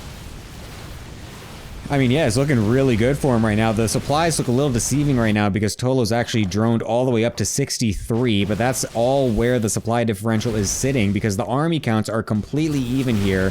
And also +1 coming out for Brady is going to be pretty good in these fights with no upgrades currently finished for Tolo. A couple biles just narrowly missing right there. Could have been huge if he was able to connect with those. And this 3rd base on the top side is still getting ransacked by just a few roaches. It's really just so awkward. And if this was just a normal 3rd base, we would be sitting so much better. Nice snipe on the Prism, actually. Holy wait a second. Tolo kind of finding his footing here. Brady just... Where's Brady's killer instinct? No, please don't F2 over to that base. He F2'd over to that base. Oh my god, Brady just gave Tolo the way back into this game. I think it's actually a decent spot. Oh my god, the bios. Oh, okay. Thank god he almost. Well, still getting it onto 1 is brutal. Afterwards, activates the Guardian Shield. It's like it's the most delayed reaction ever. No, right. Please don't throw chuck it. Oh my god, dude, these bios are getting so close to hitting every single time. Oh, a blink to the side here. Looks, there's that killer instinct you were talking about. Brady wants to find the blood in the water here, forcing Tolo back. I kind of like that he is sitting on this left-hand side, though, because this is his forward position, essentially. He lost the Prism, so this is giving him an actual forward anchoring point. The other crazy thing is that Tolo doesn't necessarily need to actually be here fighting this either. He could just send like a big swell of lings down to the natural. There's nothing walling it off. He could easily get a bunch into the main base, and that would really spread Brady thin here and then allow him to go up into this random 3rd base over here. But he's really just going to continue to sit and try his best to just bust this down with his whole army. Yeah, slipping into someone's natural should only be done in the privacy of one's own bedroom, but it looks like Tolo's going to be able to speed it up and do it in public. Fortunately, he's not actually going for it, but yeah. I mean, the man's got more scruples than I do, so he's a respectable sir, despite all the dirty creep he's spreading around. True. This is a really strange fight right here, as both players kind of fighting into the different concaves without either concave getting a maximum focus range here, so that's a bit strange. But regardless, seems like we're slowly kind of trending towards Breddy's side here, as Tolo is just getting really panicked, I think, by the fact that this third base is just right on his front doorstep, and he doesn't feel safe to actually get a big swell of drones out to really just kind of bolster his economy, and that is going to be a straight up GG as Breddy finally does walk right in and will take out Tolo there in the first game. A totally wild game, but a bit of an abrupt end, but it doesn't really matter. Is it just me, or was that the second lurker den that Tolo had placed down? Oh, did he put down two? That's pretty funny. I think he put down one, but may have canceled it accidentally. That's kind of funny. Yeah, it was when the Immortal push was coming across the map. The first lurker den was placed down. He must have canceled it to get a few more Hydras out. Or he just forgot. Yeah, it was a pretty weird game. I think the 12 pool did the damage that it was looking for, and honestly, the defense of the initial Zealot Adept harass was also pretty good. But unfortunately, I guess Tolo just really wasn't prepared for the glaives to be hitting just as hard as they actually ended up doing, despite all that early damage. And yeah, a bit of a slow burner, but the third base on the top left coming out clutch, apparently. I don't know if that really influenced much, but it was interesting to see regardless. And as with this second lurker den, I couldn't find another lurker den, so I'm fixated on that lurker den. It's a Schrodinger's lurker den at this point. Schrodinger's Was it there? lurker den.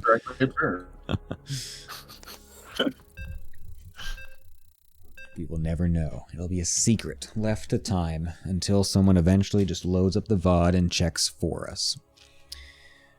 All right, we're gonna get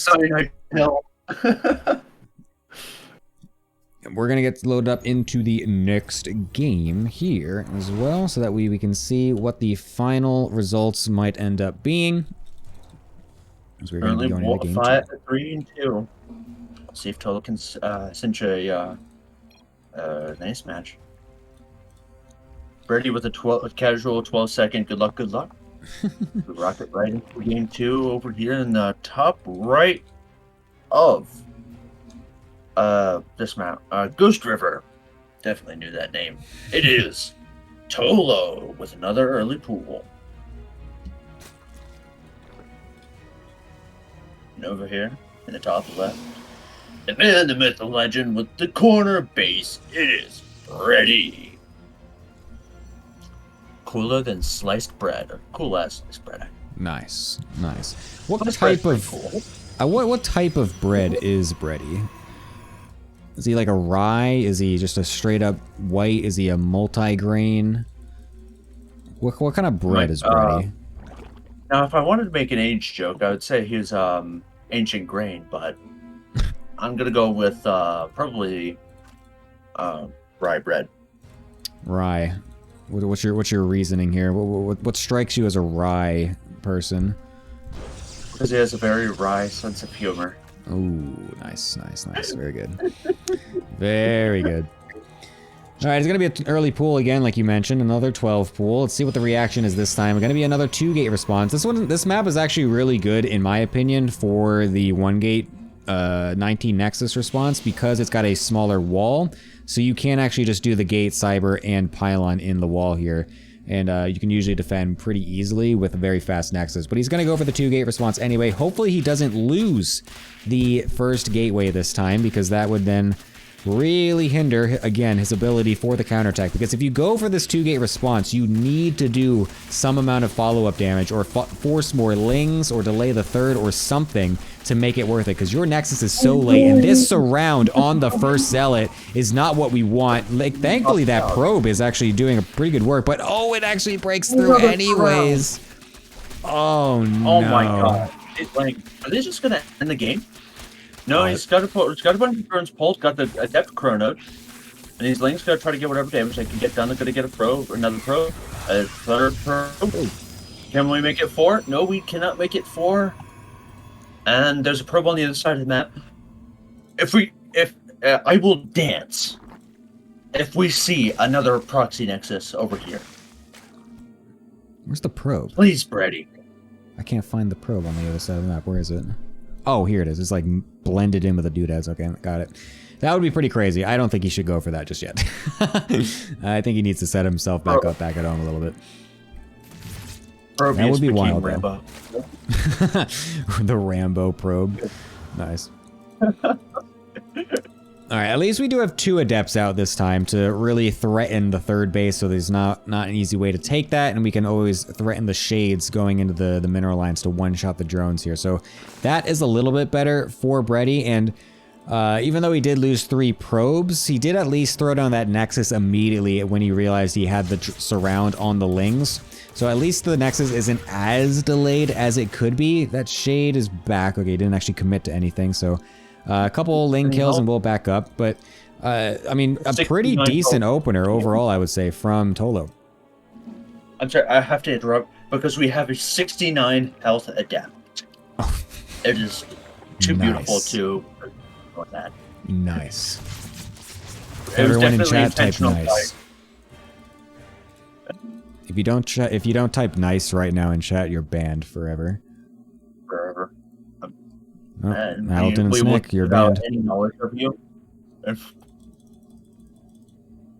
Any knowledge of you will be struck from the books of ATP. And Wait, no, what? We're we going do for a not mean Void Ray? Holy Void crap, we Ray? got a Void Ray coming out here from Brady. That's so based. Oh, I know what Brady's gonna do.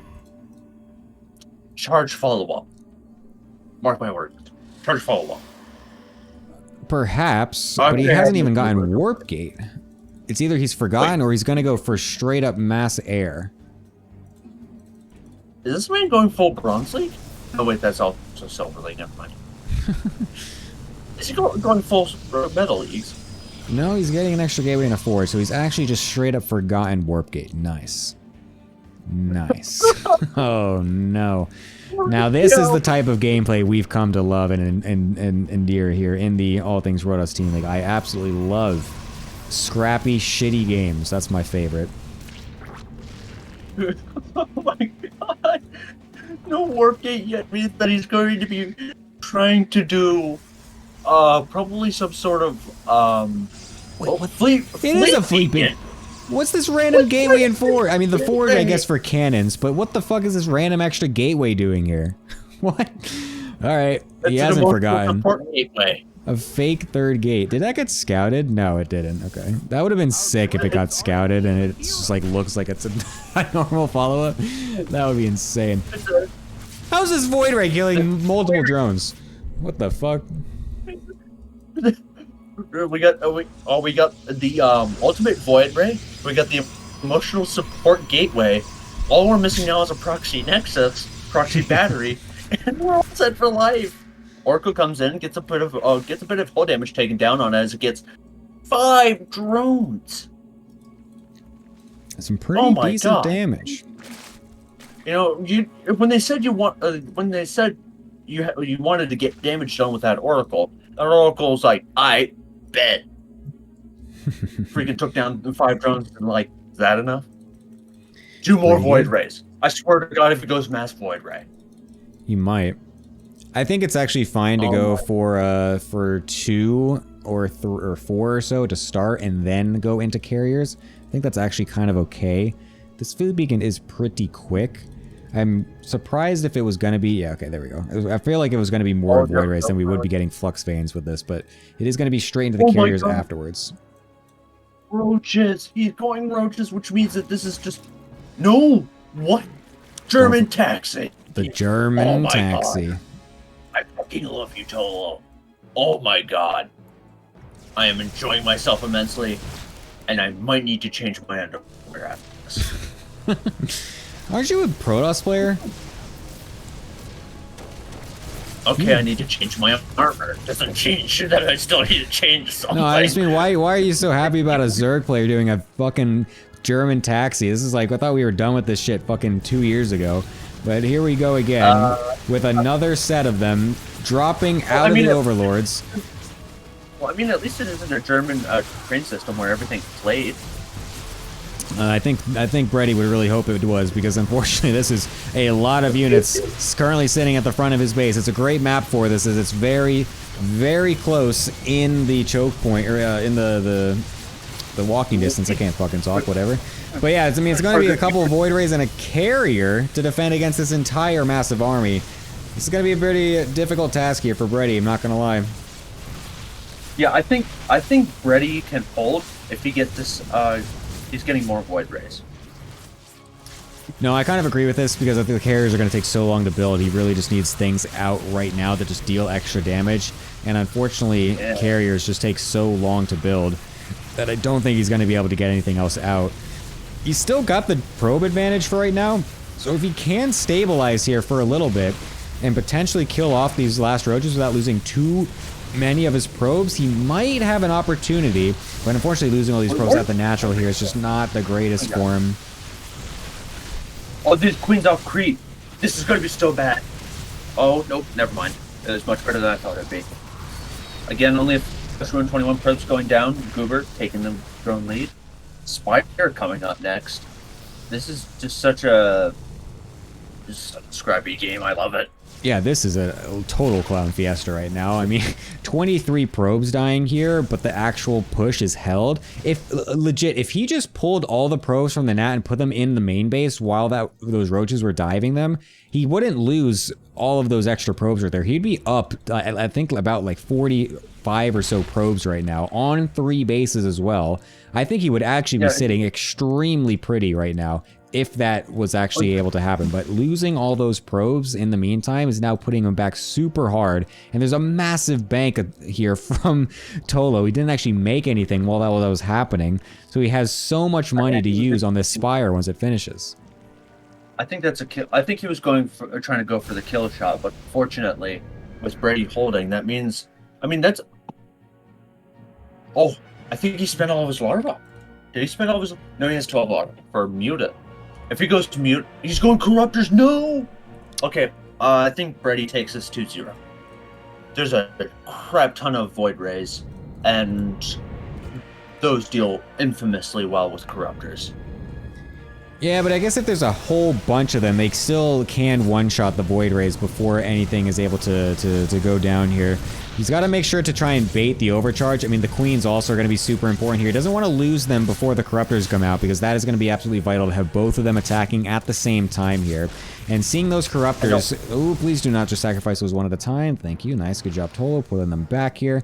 Brady's gonna have to move on back, and he's getting his probe count back up as well, so he's actually now finding himself in a pretty decent situation economy-wise, but these Corruptors are still super lethal. They can easily hunt down stray carriers, stray Void Rays. He's even gonna try to dive on top. I don't agree with the overcharge being active here. Okay, backs up. Needs to be very careful. And just the obligatory random set, the completely natural 7, what? 7 from bias. These Corruptors dive in and they just lose more rays. Oh my This God. is just going. This is going from bad to worse for Tolo, who keeps just punching into this for no other reason than YOLO. I don't know what he's... We just lost a bunch of Corruptors to Void Rays, seeing no ground units, and our thought is to re-max on Roaches. What is the obsession... Dying Comment, maybe you can answer, because you are the one I'm also talking about here. What is the obsession with making Roaches when none of your opponent's units are on the ground? I'm just so curious about what it is with Zerg players here, that just, for some reason, they see air units and they think their first reaction has to be Roaches. Just, I don't know, I'm just always blown away by this. You know what it is? There's an upgrade that nobody has ever talked about for Roaches, and that it enables them to leap up and chew on the starships. There's actually a funny, really old post, I don't know if you even know about this, from like 2012 or 2014 or something, called it's like the Hydra Roach, where it was like a total troll post of this guy making like this model of a roach and a hydra on top of each other, and it allowed them to do exactly what you're saying. Jenga. Playing Jenga as Zerg. Yeah. I actually only got into the community like maybe a year ago. Started playing StarCraft a couple years. No, it was actually 2 years. Fuck, it's 2024. It was 3 years. Dude, time No, goes by where's time fast. go? It's crazy. Man, I've been playing this game for 14 years, man. How do you think I feel? Jesus. All right. Okay, Corruptors. Grandpa Gemini. Yeah. Sorry about. Back in my day, we made meme posts about 2 units being on top of each other. Oh, we're so funny back then. All right, here come the Corruptors pissing all over this Nexus. Gonna get canceled here because there's a shit ton of Void Rays coming in for the defense here. Forcing those away. Tolo, for some reason, after getting the jump on the Spire transition, going into Hydras behind it, and it's, again, still making Roaches, despite there being literally one ground unit in the entire game for the Protoss player, and it's sitting in the wall. So, yeah. I'm not really sure. Tolo is cooking something fierce right now. I'm not sure what it is. Oh my god. Cooking all right. Dude, Oh the my flux god. veins are wild. Oh my god. Yeah. This is amazing. This is the best StarCraft. You know, you can have your hero. You can have your Zest, SOS, freaking Max Patch. This right here. This is what StarCraft is truly meant to be. Just straight up freaking A-moving into each other like complete baboons until one of you dies.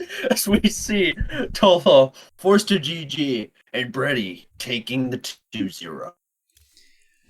Very well said. Very well said, Sewer Badger. I mean, I'm actually pretty amazed that he was able to defend that German taxi earlier on.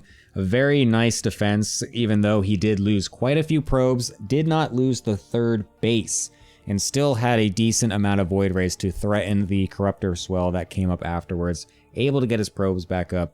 And, I mean, I guess the secret in Diamond League, when it comes to PvZ, just make a bunch of air units, and your opponent is gonna, for some reason, get baited into making ground units instead. And so then you can just win the game. It's a pretty interesting tactic there. I really didn't realize it was going to be that effective. I like this was an amazing series. I love it. Oh my god. All right. Let's go ahead. We're going to... Sorry, what was that? My brain is broken. I can't speak. Nice, excellent. So to make it so that way we can have someone that does know what to say after that, let's send it on over to our beautiful analyst desk, so that way we can get some excellent words here, as we had a very strange set of games here. Wait, is that an ace match? No, that was 2-0, right? Wait, we're not having an ace match. Am I stupid? There is no ace match. It's 2-0. It's 4-2. Oh yeah, I'm stupid. Sorry. I thought, yeah, my bad. I forgot that he actually lost or won the first game. I'm dumb. Anyways. Yeah. Never mind, a 2-0, so no ace match coming in for our first match here. It is going to be a 4-2. Wonderful. Excellent. What do you think of those amazing Protoss games, Magnath? I think they were very Protoss. This is exactly how EBA lost. So this is your insight on how the games went. Tolo, he had that, you know, that Gref vibe from the last series, just indecisive. Like he chooses to put himself in positions where he seems just uncomfortable. Like the Queen Walk, for example, he had like 30 roaches against basically no defense, and all he did was kill like 20 probes and nothing else. Like he could have killed multiple bases and like 40 probes, but he wasted so much damage just doing a whole lot of nothing. And that's just the story of the rest of the second game, and pretty similarly for the first game. So lack of confidence, indecisiveness. Yeah, I think it's definitely a good point. I think the telling tale, like you said, is just the text, the constant text switches, the not really sure when to just fully go on the drone key and when to go onto the units and whatnot. I think that's what really spells the tail out for a Zerg that doesn't really understand what they're looking at and not sure what their response is going to be. Because if you see a Zerg just going full on drones and then just right into units afterwards, you know that they're like, okay, I understand what's happening. I know exactly what I need to get. I know what drone count I need, and then I can just go ahead and go for units at that point. So, unfortunately, not what we saw from Tolo after some things got pretty weird in the early game. Gort, what did you think of the PvZ overall? I feel like in both games Tolo had a kind of a push that he really wanted to do, and in neither game it worked, and he just kind of got a bit lost afterwards. Like transitioning out of kind of aggressive builds is always can be really awkward, even if you know what you're doing. Like if you hesitate a bit, it can go really wrong really fast.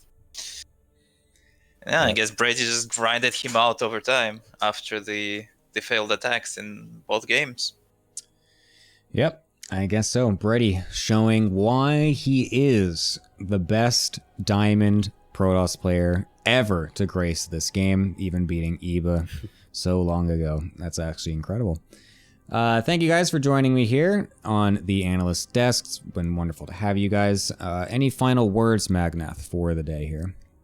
Well, thanks for having us. I think if we're going to do an overview of Group A, I think Low Skill Apologists really needed this win, because both them and Goober Strike Back, they're not favorites in this group, right? Teams like Goblin's team or the May the Forge be with you, they're much more favored in this group. So getting any win in these lower seed matches is gonna make a huge difference, and Goober Strike Back has a tough path back to the top 3 from here, and on the other side, Low Skill Apologists maybe has an easier path now. That's a good point. Thankfully, though, for the Goobers, they did get that solid 6-0 in the first week, so at least map score-wise, they're still doing pretty all right. So that could definitely come into pretty big effect later on if things get really close and down to the wire in the last few weeks. Gort, what'd you think of the series? Any final words from you? Well, I did think there were, initially I did think there were good odds for an ace match, but yeah, I guess not. I guess not. I wasn't too surprised by Brady Tolo 2-0 or the Fiat Gref one. I was kind of like the one I guess that surprised me the most is the 2-1. The 2-0 between Ezreal and Ibery. Yeah, I as well. I was really kind of expecting that to be a little bit closer, to be honest, so a little weird, but anyways, thank you guys. As always, you're free to sign up for any other future analyst desks and anything like that. So until then, I will see you guys later. Thank you again for joining me here. GG's, good night. Thank you for having us. GG's. I'm going to come back over to the the caster desk really quick here with Sewer Badger, just to, again, give him a chance to give any final words as well. Thank you, Sewer Badger, for joining me on the co-casting desk. It was wonderful to have you. Anything you want to say as we depart here for the second match? That was absolutely enjoyable. I loved every second of that. Oh my god. Honestly, it was a pleasure. I'm definitely going to try to sign up for future ones. If you ever need any more, feel free to hit me up. Excellent. Well, glad you enjoyed your time here. So yeah, make sure to, I guess if you want us to do the signups, you can always look in the future on the sign-up sheet. Totally fine. But yeah, I'll be throwing it off to a break here in just a little bit. So I will see you next time, Sewer Badger. Thanks for coming on again. Pleasure being here. Excellent. All right, we are set and done with our first best of whatever it's called here on the main stage here for the Goober Strike Back against Low Skill Apologists. They're going to be taking it 4-2. We are going to be going into the second match in just a little bit after this, which is going to be the Kitty Kabal going into the United States of Protoss. We'll be getting some new analysts, some new casters and all that. We're going to be throwing up a break here so that way I can switch out my laundry and also go to the bathroom. So that's going to be a slightly longer break than I normally do, but apologies. I need to do that because, again, it's Sunday and the double cast on Sunday is usually on Saturday instead of Sunday, but schedules change and all that good stuff. So anyways, I'll be throwing it to a little bit of a break, and we will be back with some more beautiful All Things Protoss Team League action in just a little bit.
Okay, we're back. Hello, everybody. All right. We are back with the next set of games here in the All Things Protoss Team League number 3, week number 2. It's going to be the Kitty Kabal going against the United States of Protoss for a second match.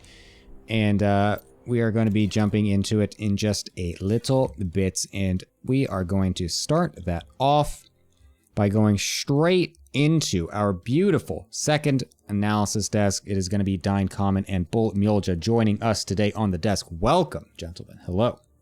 Thank you. Hello. Good Happy to be here. Excellent. I'm so glad that you guys are so happy and excited to be here, because that's exactly what I am as well. Because our first game is going to be the highlight of the week. None other than Ardent and Echo Soldier, excuse me. I'm so excited I can't even talk. Battling it out in the slums of the StarCraft universe, giving us what is surely going to be one of, if not the greatest series ever played on this server. What are we expecting here, Bull? You know, my grandfather used to have a saying that I'm making up now for the first time, which is that sometimes beauty can be found in the most unexpected places.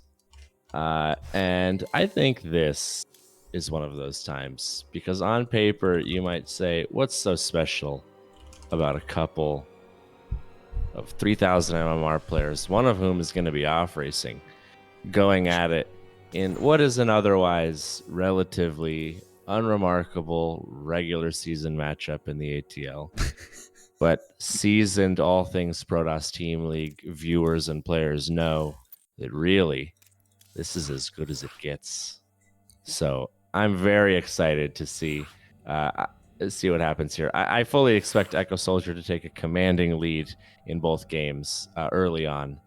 So that being said, Ardent 2-0 does feel like it's it's in the cards here.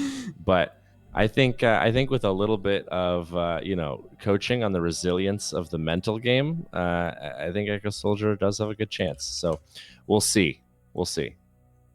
Excellent. Thank you for that beautiful lead in, Bull Mojo. That was perfect. Dine, do you have anything else you would like to add to this excellent banger of a series that we have on our hands here? It's actually interesting, Bull, that you bring up your grandfather, because my grandfather that died before I was born said something similar. He said, Ardent, if you don't 2-0 Echo, don't come home. So we have expressed similar sentiments in our group chat.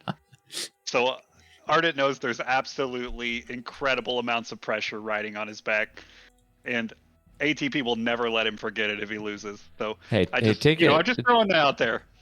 Take it from a guy who's not on his team and has never been on his team. I'm looking for any opportunity to kick Ardent out of the team. So I think what you're saying is very wise. Anyways, basically, Ardent's future is riding on these next two games. Nice. Yeah, I'm really curious. I mean, Ardent's going to be rolling Zerg here against Echo's Protoss. I don't know if I've actually seen Echo ever play a PvZ in my life. I do obviously remember the excellent PvT he showcased against Revo last season, which we all can't possibly forget on Royal Blood. So we definitely know what that looks like. I think we've seen a PvP here and there, but yeah, I'm really, really curious what kind of stuff he's got cooked up here for this PvZ. I'm going to be real honest. I watched those games as they happened, and I still don't believe that Echo plays StarCraft. So, yeah, for real, dude. Like, it's actually insane. Like, that game is just... I can't even bring to words what that game felt like to watch and talk about live on air. It's just... Oh, it was just absolutely insane. Is it like when you paint your house and you're waiting for it to dry? It's like, what? Never mind. What did you say? I said it's like when you paint your house and you're waiting for it to dry. Oh, okay. I thought you said when you buy a house and you're waiting for it to dry. I was like, what the fuck are you talking about? Like, sorry, my bad. Anyways, so did we get an actual prediction of the score here? A non-meme prediction here, Dine Common? 2-0. Ardent's my boy. He's powered by pastries. Nice. Bull, what do you think is actually going to be the score here? This one I think is tough because obviously Ardent is off racing his Zerg, so I expect him to play Zerg the way he plays Protoss, which is to say just the absolute most degenerate, nonsensical bullshit. I think actually if Echo plays defensively, that will be bad for him. And as a result, I think probably Ardent is favored for a 2-0 here because I think he will cheese. And as we all know, Zerg cheese is truly unbeatable. Excuse me, what cheese? This is the kitty Kabal. Yeah, only honorable macro games out of these players, That's right. right? Oh yeah, I'm sorry. I'm looking at the matchups here, and these are definitely totally and completely not a bunch of cheesers. You're so right. Totally not. Excellent. All right, thank you guys for your amazing insights leading up to the highlight match of the week here, and I will be back with you guys in a little bit after this series is all said and done. So I'll see you guys then, as I am going to be sending us off into our excellent first match here. I'm super excited. So let's get ourselves into this game.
Excellent.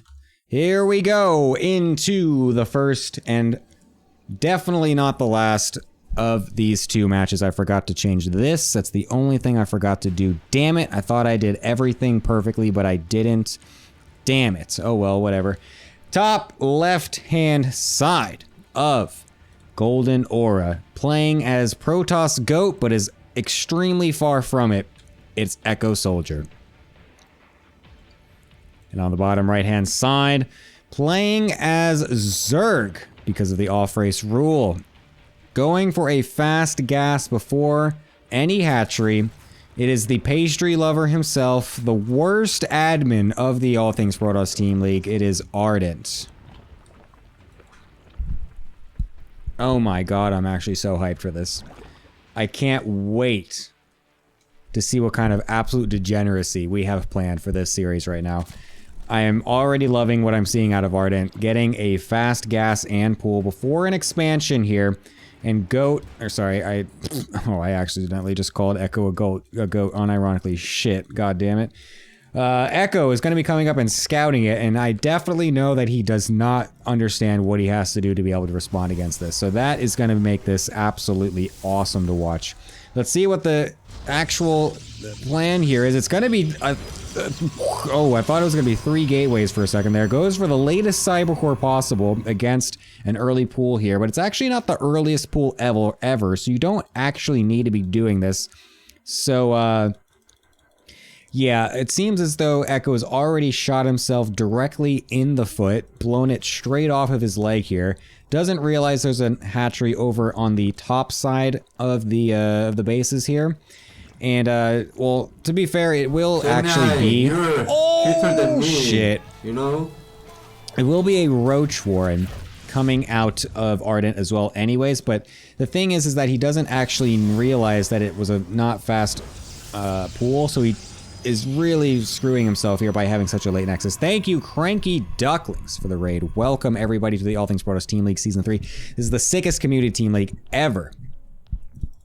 And you are all here to witness it live in action. I love Gemini, you know. This is currently the Pool 4 match. There's 5 different pools in our team league system with different MMR ranges to allow nice equal MMR. I love Gemini, you know.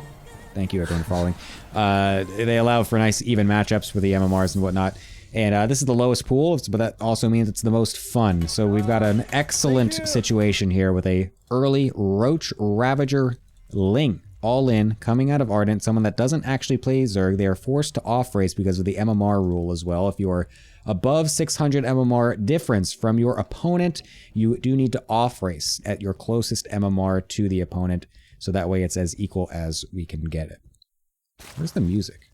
Why is the music not I love playing? Gemini, you know. Anyways. First Adept getting sent right across the map here. That's actually a massive mistake here from Echo, as it's going to run into a huge amount of Lings. That should kind of key him in that something is happening here, though. So that's still okay-ish. But he's not really He's going fast charge?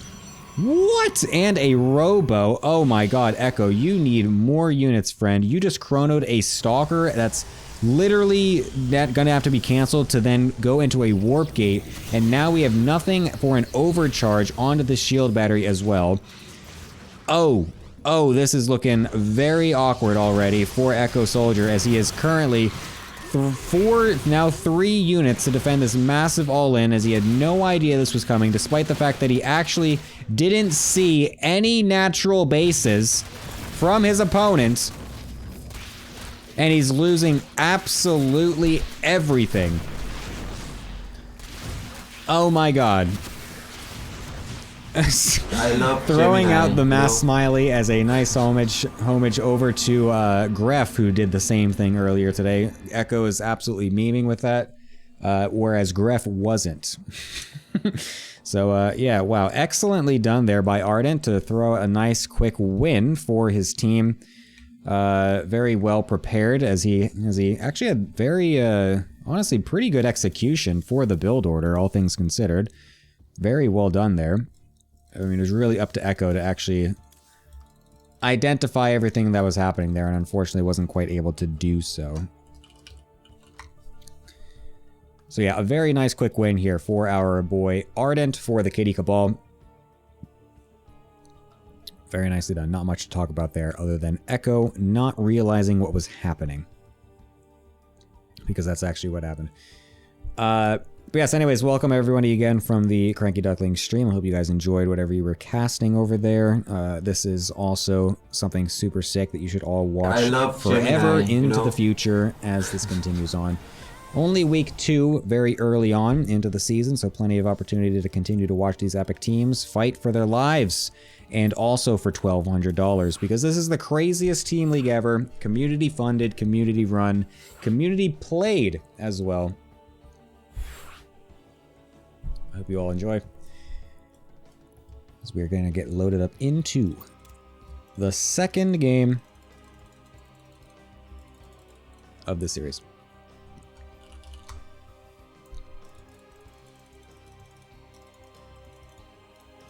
Excellent. All right. Here we go. $20 for the first member of the United States of Protoss who can win a game. That's actually true. They haven't won a game yet. That's actually a good point. They got 6-0'd in the first week, and now they're off 0-1 in the second week as well. Very good point, friends. What the hell?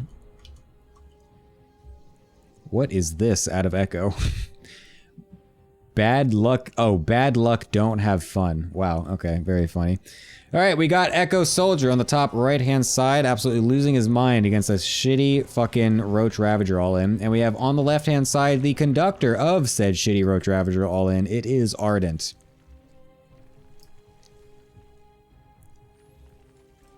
Well, I guess it wasn't that shitty because it actually won and actually kind of hit at a pretty decent timing, and all things considered, actually had fairly decent execution. Buddy Lover doesn't Heroku French? Yes, that's exactly what that stood for. Definitely. Thank you, Bull. What are these wall-offs, my dude? Bro, I literally give you wall-off guides every single season. Why? What is this? What is this pylon positioning? What is happening? What? Okay, whatever. Anyways, it's gonna be a pool first, 12 pool this time, and this is the map of all maps that Echo decides to not scout. Wow, I think this game is literally about to end. Very soon. Oh my god, he's freaking hatch blocking as well. Oh my god. That's actually kind of hilarious because that's actually going to force Echo's hand. Because if this hatchery wasn't here, he was literally about to expand and do nothing else and die.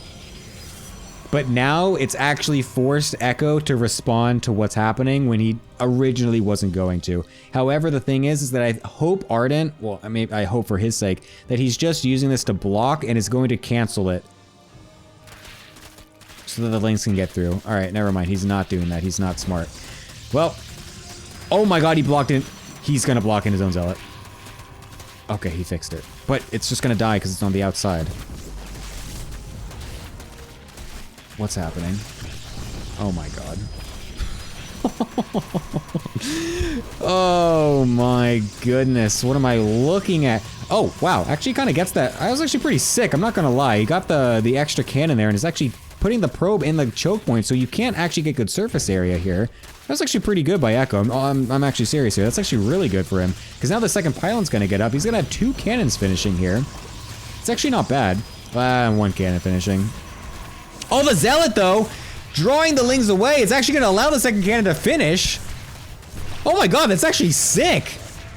Holy shit, it's in range of the spines as well. That's actually so good. Oh my god. Hold up. Echo accidentally holding this with excellent precision. Finally, that cannon does go down, but all these cannons are up and we're going to kill this hatchery. Oh my god, Ardent's forced to expand. Oh my god, this is insane. I love it. Oh my god. And this is all because this hatchery is here. Literally all Ardent had to do was not proxy hatch and he won the game. Because Echo did not scout, he was going full greed and was just going to expand, not walling off whatsoever. The Lings were going to just walk right in and end the game in 2 minutes. And now he's stuck here trying to recover. Oh my god, this is amazing. Oh my god. I just realized I've got to update the score. Sorry, I'm a terrible caster. I've got too many things on my plate, I'm sorry. Oh, no, what? You need to expand, Echo. No. Oh, he doesn't realize. He doesn't understand just how good of a position he's in right now. He needed to expand. Oh, no. Uh-oh. Oh, he's got a cannon here, too. Oh, no, he's panicking. Never mind, it's all over. Echo. No. Uh-oh. This is getting worse and worse very quickly here. I mean, anything is still technically possible, but that is a bit unfortunate. You kill a whole bunch of Lings, you force 2 spine crawlers to kill you, you kill a hatchery that was finished in your base, you killed a few drones that you saw morph out of that hatchery. All of this tells you that your opponent has not committed to anything else afterwards, and you have taken a very strong advantage in the game. There's no reason to not just instantly throw down a Nexus and make sure that we are okay economically. Because now we're in this position where Ardent is actually able to take 3 bases here and might even... Is that going to be a 3rd base finishing before the Nexus? No, not quite, but anyways. Thankfully for Echo, Ardent's drone production is awful, and so he's still not actually caught up on the drone count. Thinks there's gonna be a whatever you call it, a Stargate coming very early, and is just getting blind spore crawlers. I honestly don't hate him for this, because I honestly, you know, you kind of have to expect that, but the fact that it's just Robo Twilight, and he's gonna not cancel either of them is actually really funny. Oh my god, the cannon actually working. DTs? No, because he literally typed in chat, my Marjorie as well, which means he's just going for a straight up Zealot Immortal, Charizard Immortal attack. Which I think could still be extremely potent. all the information has been given to him. He literally Ardent sees absolutely everything, but does he know what to do to actually defend it? He's going for a fast Evo chamber before any extra tech. I think he does. It is a Dark Shrine. Oh my god, he's actually going for it. So those spores are accidentally going to save him, just like the Zealot accidentally saved Echo. But the problem is that he's not. Is he going to actually have units to defend against the DTs? Is the thing. He's literally only got. Oh, never mind. He's got 5 queens. I thought he had less. Where are they? There's 2 here. Oh, there's 2 right here. I was blocking them. Okay, never mind. He's got queens at least, so that's good. But he's not really got much units. He's going for a fast +1 range attack for his roaches. And he's only got 35 drones. I don't feel like that's quite enough. What? Is he going fast OV speed right now? What? What is that? Okay, interesting.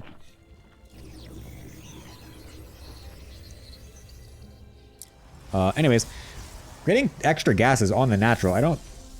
Oh, okay. I guess so. I guess we're not marjoring. Yeah, we're not going for a Marjorie, so that's actually understandable. I keep thinking that he's just going for a Marjorie. Oh, there's no detection at the 3rd either. This is not Envision. He can just get 3, 4 DTs. How many? He's got all 4 gateways. Here come the DTs. He's gonna right click the hatchery, and this is a dead 3rd base. Oh, Ardent. Ardent! You did not expect to see this. The Lings try to run forward, but there's nothing to do as he can't see the units killing him. And this is going to be a massive play for Echo here. All he has to do now is go home with the Prism and not suicide it into the 5 queens. And he's doing just that. Oh my god. Echo Soldier. Is he going to win one of his video games? Is he going to win the first game for the United States of Protoss? Is he going to get a fat extra $20 dues from Franz himself? Brings them back, gets 2 Archons set up, gets an Immortal on the back end as well. This is cooking real good for Echo right now. Ardent really slow to remake this 3rd base as well. Uh-oh. Uh-oh. Makes a Spine Crawler as a... Wait, what? Ardent, we have 2 bases that are not fully mining. What are we doing the long distance mining? Oh, Ardent, what are we doing? Ardent, we have 2 bases that are not fully maxed out on drones. And we're long distance a 3rd. Long distance mining a 3rd. With a full... Oh my god, so many... Oh, Ling is randomly canceling a 3rd base. What the fuck? Honestly, not a huge deal. We don't really need that 3rd base. Literally, I'm pretty sure we could just walk across the map and win. Although a lot of roaches are being made all of a sudden, so maybe we shouldn't do that. But I think we still would be totally fine. Why does Echo's army look huge, but the supply doesn't? What is Ardent's army? He's got... I guess he does have a lot of roaches out of nowhere all of a sudden. Okay, never mind. The problem is that this army is just better against what this is. So even if it is slightly lower supply, it doesn't matter. I think this is actually... This should just be a straight up nice A move for Echo. Oh, even catches tail of these units going to the south here. We'll be able to chase some of them and catch them. Ardent, not committing to the attack, is then going to get surrounded by these Zealots and running back home to try and defend. Echo in a very good spot here with a lot of Archons, a lot of Immortals, a lot of charge slots. He may not have any upgrades with these units, but it does not matter because they are just such good, beefy units to have. This is a massive moment for Echo Soldier. The accidental defense of the 12 pool hatchery block, leading him into a 4 DT attack to snipe the 3rd base, and then into Charge Lot Immortal Archon, walking over the army for absolutely free. Oh, you better believe it. Echo Soldier is going to be tying this series up, giving the United States of Protoss their first victory in this team league. And Ardent, surely is clutching his pastries oh so tightly right now. He's looking over at his cat as it looks directly past him, as it doesn't give a flying fuck about what the hell he's doing. Just wondering when the litter box is going to get cleaned next. as Echo Soldier finally goes into the natural yet again, as well as we also have Storm on the back end, and just in case, and an offensive GG! Oh my god, an offensive GG out of Echo. Oh my god, that's actually, I'm not gonna lie, that's actually kind of based. I'm gonna let that one fly. That was actually kind of sick. I think that's actually a very well-deserved offensive GG. I'm not going to lie. I'll take that. That is hilarious. Oh my god, Echo Soldier with actually the sickest game of the season so far. Oh my god, that was insane. I love it. Oh my god, that was absolutely amazing. Holy shit. Alright, I just want to go right over to the analysts. Let's just get everyone talking here. Guys, oh my god, what a ridiculous series that was. Bull, what? Please, just tell me, just give me your first reactions. That's all I want right now. You know, when I think back to some of the all-time great moments in StarCraft history, a few things stick out. The proxy in Game 7, MVP Squirtle, the Baneling landmines in Scarlet vs. Bomber. I think that Echo stumbling into a clean defense of the proxy hatch in wall, and then having, for honestly no other reason than, I can't believe I'm saying this, the coaching of American Protoss players to thank for the fact that he pieced together a genuine, honest to God fucking macro build to blast the French bourgeoisie into the fucking Stone Age. This ranks up there with one of the all-time great moments in StarCraft history. To borrow a phrase, he is him. And against all odds, the United States of Protoss has won a fucking map. Here, here. Dine Common, what you got for us? So, when are they nerfing Protoss? Oh, shut the fuck up. Come on. Yeah. No, honestly, Ardent's just not like super experienced with the thing, so it's really tough off racing, especially when you're like playing multiple builds. And he, just didn't cancel the hatch, and it was unfortunate. But yeah, good push from Echo. It's kind of crazy that he has the first and only win of the season for his team. But we'll see how the rest of the league goes. We live in a world where he has 100%. 100% of their map wins are thanks to Echo Soldier. Yeah. What an amazing situation. I'm assuming true. that Ardent will be missing the next couple series as he goes and gets some pastries. Holy shit, dude! I can't even, dude. When that zealot popped and fucking dragged the Lings away from the cannon, I know. Oh my I was so fucking sad. god! I was like, oh, it was like we're gonna win anyway. Honestly, the wall, even as scuffed as it was, actually made the hatching in the wall more awkward. Yeah. Dude, and then the probe actually getting like boosted to the outside, so it's blocking the Lings from the getting surface area. Yeah. Oh my god, like actually so sick. Like, that was literally the best game Echo has ever played. Yeah. Holy shit. All right. Anyways, we're going to be going into the next game in just a little bit here, which is going to be the captain's pool of Acheron against Mishnek, a PvP for the ages here, which actually I'm also pretty hyped for, because I feel like these two are pretty evenly matched, I would say. I'm not actually sure who's supposed to be favored in this. Bull, any thoughts about this? Yeah, I think this actually is a little bit of a tough one to call. I would say, given the matchup in particular, that this is a true sort of 50-50 in either direction.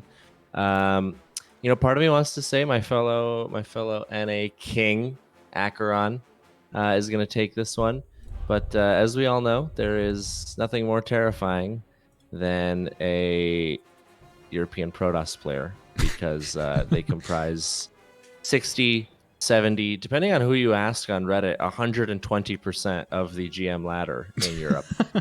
And so their ability to drag the game into places it just has absolutely no fucking business going, and then beating you with experience in the absolute fucking swamp that is European PvP, should not be underestimated. So I think if Akron gets to play the game that he is prepared, he's got a good shot at this one. So I'm going to go ahead and, just as a show of goodwill to my fellow NA King, go Akron. Nice. Diane, do you think the NA Hope has got it in him?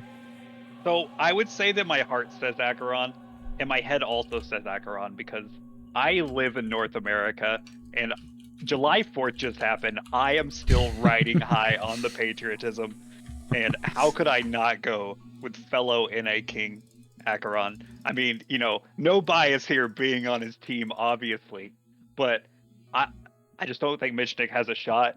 You know, it's past 8 a.m. We're awake now. It doesn't matter that this is from replay. Like, we're winning this one's not from 2-0. replay. Oh, it's live? Oh my god. Yeah. It's 2-0. also live, yes. Yep. Actually, it's 4-0. I think the wins are going to be so great that they're going to count for 2. And, you know, you may think I'm joking now, but just when we get back to the desk, we'll talk about it. Fair enough. Yeah, but this one is going to be live, and then there is the replays for the one after that. So that is at least a little bit of replays for now. But we are getting 2 back-to-back live matches, and that's the super sickest thing ever. And Echo has just PM'd me, or DM'd me, saying to stall for time here. Never mind, he just said, okay, good. So we're all actually pretty good here. So anyways, you guys are both going for a 2-0 for Akron, if I'm clear? Absolutely. Yes, indeed. Beautiful. All right, well, thank you, gentlemen. We'll be back with you after this, as we are going to be going right on over to, actually, the caster's desk, because I'm joined by Lisan Al-Gaib himself, Echo my Soldier. goodness. Did you see with the that last most game by that insane game. Protoss goat guy? Yeah, it was crazy. I loved watching that, 100%. Oh my god, welcome. Hello. Yeah, so Echo was going to be on the cast. He signed up to do the casting for this slot, so he is here, but he didn't realize that he was actually going to be playing, so he wasn't casting while playing, obviously. But now he's here, so hello, Echo, welcome. Lisan Al-Gaib has joined us, as he has really shown us the light as to how we really should be playing every single PvZ. I won't say that I missed the boat on that meme, but maybe someone in chat did, so you should probably explain it to me. What? I explain what? Lisan Al-Gaib. So no one here has everyone here watched Dune 2? Does anyone understand? Oh, can you I have come? not Can you seen come Dune. in? Where did you go, by the way? You need to be in this lobby. I'm in NA. What? Invite me. What? Are you in the chat channel anymore? ATL3? ATL3. Oh, shit. There you go. There Excellent. we go. Anyways. Lisan Al-Gaib. That one is so good, Bull. That is actually the funniest thing of all time. Oh my god. All right. We are ready to go into this. What are you expecting here, Mr. Echo? Obviously, your team is playing here, so that is one thing to take it into consideration. But what are you expecting here for this excellent PvP ahead of us? Mitch is just gonna stomp. Yeah, so I don't think it's a contest. I think it's just like a waffle stomp, goober stomp. A waffle Wait, this stomp? isn't the goobers. What's Yeah, a you haven't heard waffle that? stomp? Explain that one to the chat. Explain that to me. It's a meme from like 10 years ago. A Or waffle stomp? Well, I think it went waffle stomp it- and then it went raffle stomp. But I always assumed it was like I only ever heard raffle stomp. yeah, well, don't worry about it because Oh, are we in- talking about? Oh, is this in the related? top left Is this of the related map to right something now other color? for the United Oh, States I see. Protoss, we have Mitchie. I understand now. Job, dude, come on, do your job. What? Yo, okay. You're not going to do both, anyways. Bottom right hand or yeah. bottom left hand side, I should say, playing as the red Protoss for the Kitty Kabal. As I forgot to switch the scene. Your scene, by the way. Yeah, because I'm so fucking distracted by this fucking term you just spit out at me. Yeah, it is none other than Acheron. We haven't missed anything. Shut the fuck up, chat. Nothing's important. You didn't see anything. There's nothing that you missed. Just be quiet. Yeah, you know, speaking on that, pretty standard opener right now. Let's see. You know, talking to Mitch, I like the way he plays. I'm not gonna give it away because it's a little bit of a secret, but I think he's got some stuff up his sleeve. I wouldn't say he's the safest player, but he knows how to play safe. Acheron, you know, watching past seasons, it's very interesting to see him play. But yeah, this is just a very standard build so far. We got an earlier scout from Acheron. We didn't get a scout from Mitch, which is a little weird, but Yeah, I guess he just wants to get some extra eco here. Doesn't want to send out too many probes too early to mess up his economy or anything. Interestingly, both going for the 2-gate openers as well on a 1-gate map, which is kind of strange. I figured at least one of them would be profits of max specs here and just be trying to go for 1-gate no matter what. But I'm kind of happy that both of them are not doing that, because that just means they're super incredibly based as hell and don't want to go for shitty ass 1-gate expands and then die to stupid all-ins. So yeah, it's pretty cool to see.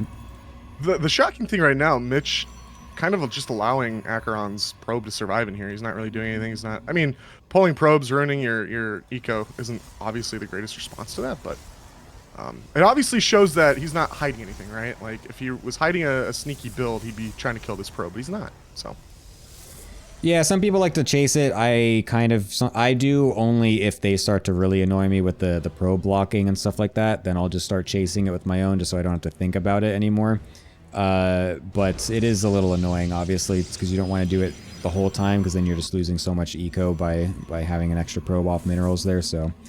But if you don't really want to deal with it, then it's totally fine. I like the shield battery here to block in the probe to guarantee that it will die and will not have any proxies getting thrown out here. Assuming he follows the probe with his units correctly. Acheron, what are we doing? Oh, Jesus Christ, thank God. Wait! I will also say we're having a little bit of a split here in the build, so I believe that Mitch opened with the double stalker, and then we had Acheron with the stalker sentry. 2 more sentries coming up here for Acheron, and 2 adepts right now for Mitch. This is an interesting one. Wait, can you actually put a battery on the low ground with this pylon in the wall for Acheron? I believe. Surely, because that's what he has. That's what he's trying to. I don't think he can, dude. Because yeah, look, he can't. He would have been putting one down right now. He doesn't want an extra pylon right now. Actually, yes, he does. Sorry, I'm lying to you. He literally does want an extra pylon right now, but I think he also would want a battery. Maybe he can't. I don't know. That's like, it doesn't look like he can, but the fact that he put his other pylon up here, very interesting. Am I mistaken in not seeing our tier 2 building for Acheron until just now? We got a robo dropped right after he sees the Stargate. Maybe he was waiting for some scouting info, but that's gonna be really late compared to Mitch's Stargate that's already producing oracles right now. This is I don't know. Who do you think right now? No, yeah, that's totally fine, because he's when you go for Stargate, you do get it before Nexus, and so your Nexus is a little bit later. But if you're not going for Stargate, you do want to make sure you're getting your Nexus as fast as possible, and then going into the tech after that. But unfortunately, actually, never mind. Fortunately, there is a battery in the mineral line, so it looks like Acheron did kind of suss this out a little bit here. Might even get an extra shot with a Stalker. Huge, actually, to get that. It's going to really put down the whole damage here onto this first Oracle. Second one is going to be coming up in just a little bit as well, so that's going to make it much easier for Acheron to focus fire the weakened Oracle a little bit later. Unfortunately, that Adept barely survives. That's actually wild. But only a few probes getting killed off, 3 in total, is not what Mishnek really wanted right now. He definitely is ordering a little bit more from these 2 Oracles, and he's going to hope to get that with the next run-in. I don't I don't want to scare you or anything, but Acheron had a hallucinated Phoenix that was about an inch away from seeing the Twilight Council researching Blink. So again, Blink Stalker pretty standard in Protoss. It's not a shock if that comes out, but it would have been nice information to know, and we just didn't get it. So yeah, I guess it could be some kind of weird follow-up, like an extra robo or something, because, I mean, PvP is a little bit weird right now, and how that's how the robo builds have been gaining a little bit more popularity again. But I think he, like you said, can very safely assume that it will be a normal Blink transition after that, and that is, like you said, exactly what is happening. He should get that confirmation scout right here, as the hallucination is going to be coming in to see everything, along with the observer. So he's got all the info he can have. Yes, I do like that Glaives. I do like that. Yeah, I think I don't know. The if we get enough stalkers right now with Acheron not having enough or with not having blink rather, I think the blink stalkers of Mitch just might be enough to deal enough damage. Maybe not win the game, but get you comfortable enough to expand to the third. While Acheron is being a little greedy here and getting his third. So the army count right now pretty even. One more for Acheron, that could be anything, right? So getting some valuable information here with the Oracle Scouts. Maybe I believe he saw that Twilight researching, right? Yeah, he did see the Twilight researching. So I wonder if he thinks it's actually blink, because he hasn't shown any adepts right now, is Acheron, so he could just think it's blink right now. But I actually do find it kind of interesting that he is getting so many stalkers here with this army and has yet to get any adepts right now, because stalkers without blink is going to get a little awkward here, as these stalkers from Mishnek already getting onto this third base and could actually force a cancel. Gets the kill. Oh my! Oh, kill! Whoa! That is a kill Nexus. All at the same time that Mitchie's is, it's up and running, about a fourth full here to his third base. Well, I mean, if I'm Mitch, I'm very comfortable. I wouldn't get complacent. But yeah, that's really good to see that you got the kill. You didn't get the cancel. Honestly, seeing his army come out to defend, we have 2 Immortals, 3 Stalkers, a lot of Sentries, and some Adepts. Honestly, sure, don't attack into it. Obviously, you've got batteries and stuff like that, but it's not that scary of an army right now. I kind of messed up the blink over there, but it doesn't matter. It doesn't matter. Anyways, yeah, I mean, the fact that Acheron is going for an all-in, though, is another thing. Because the third base is basically just a fake, but it's also a backup plan here for him here. So getting the cancel on it is actually pretty big, because it's going to be a total waste of resources, which otherwise would have been very good. Oh, walks into the stasis ward. Luckily, it's only 3 stalkers, not the hugest deal.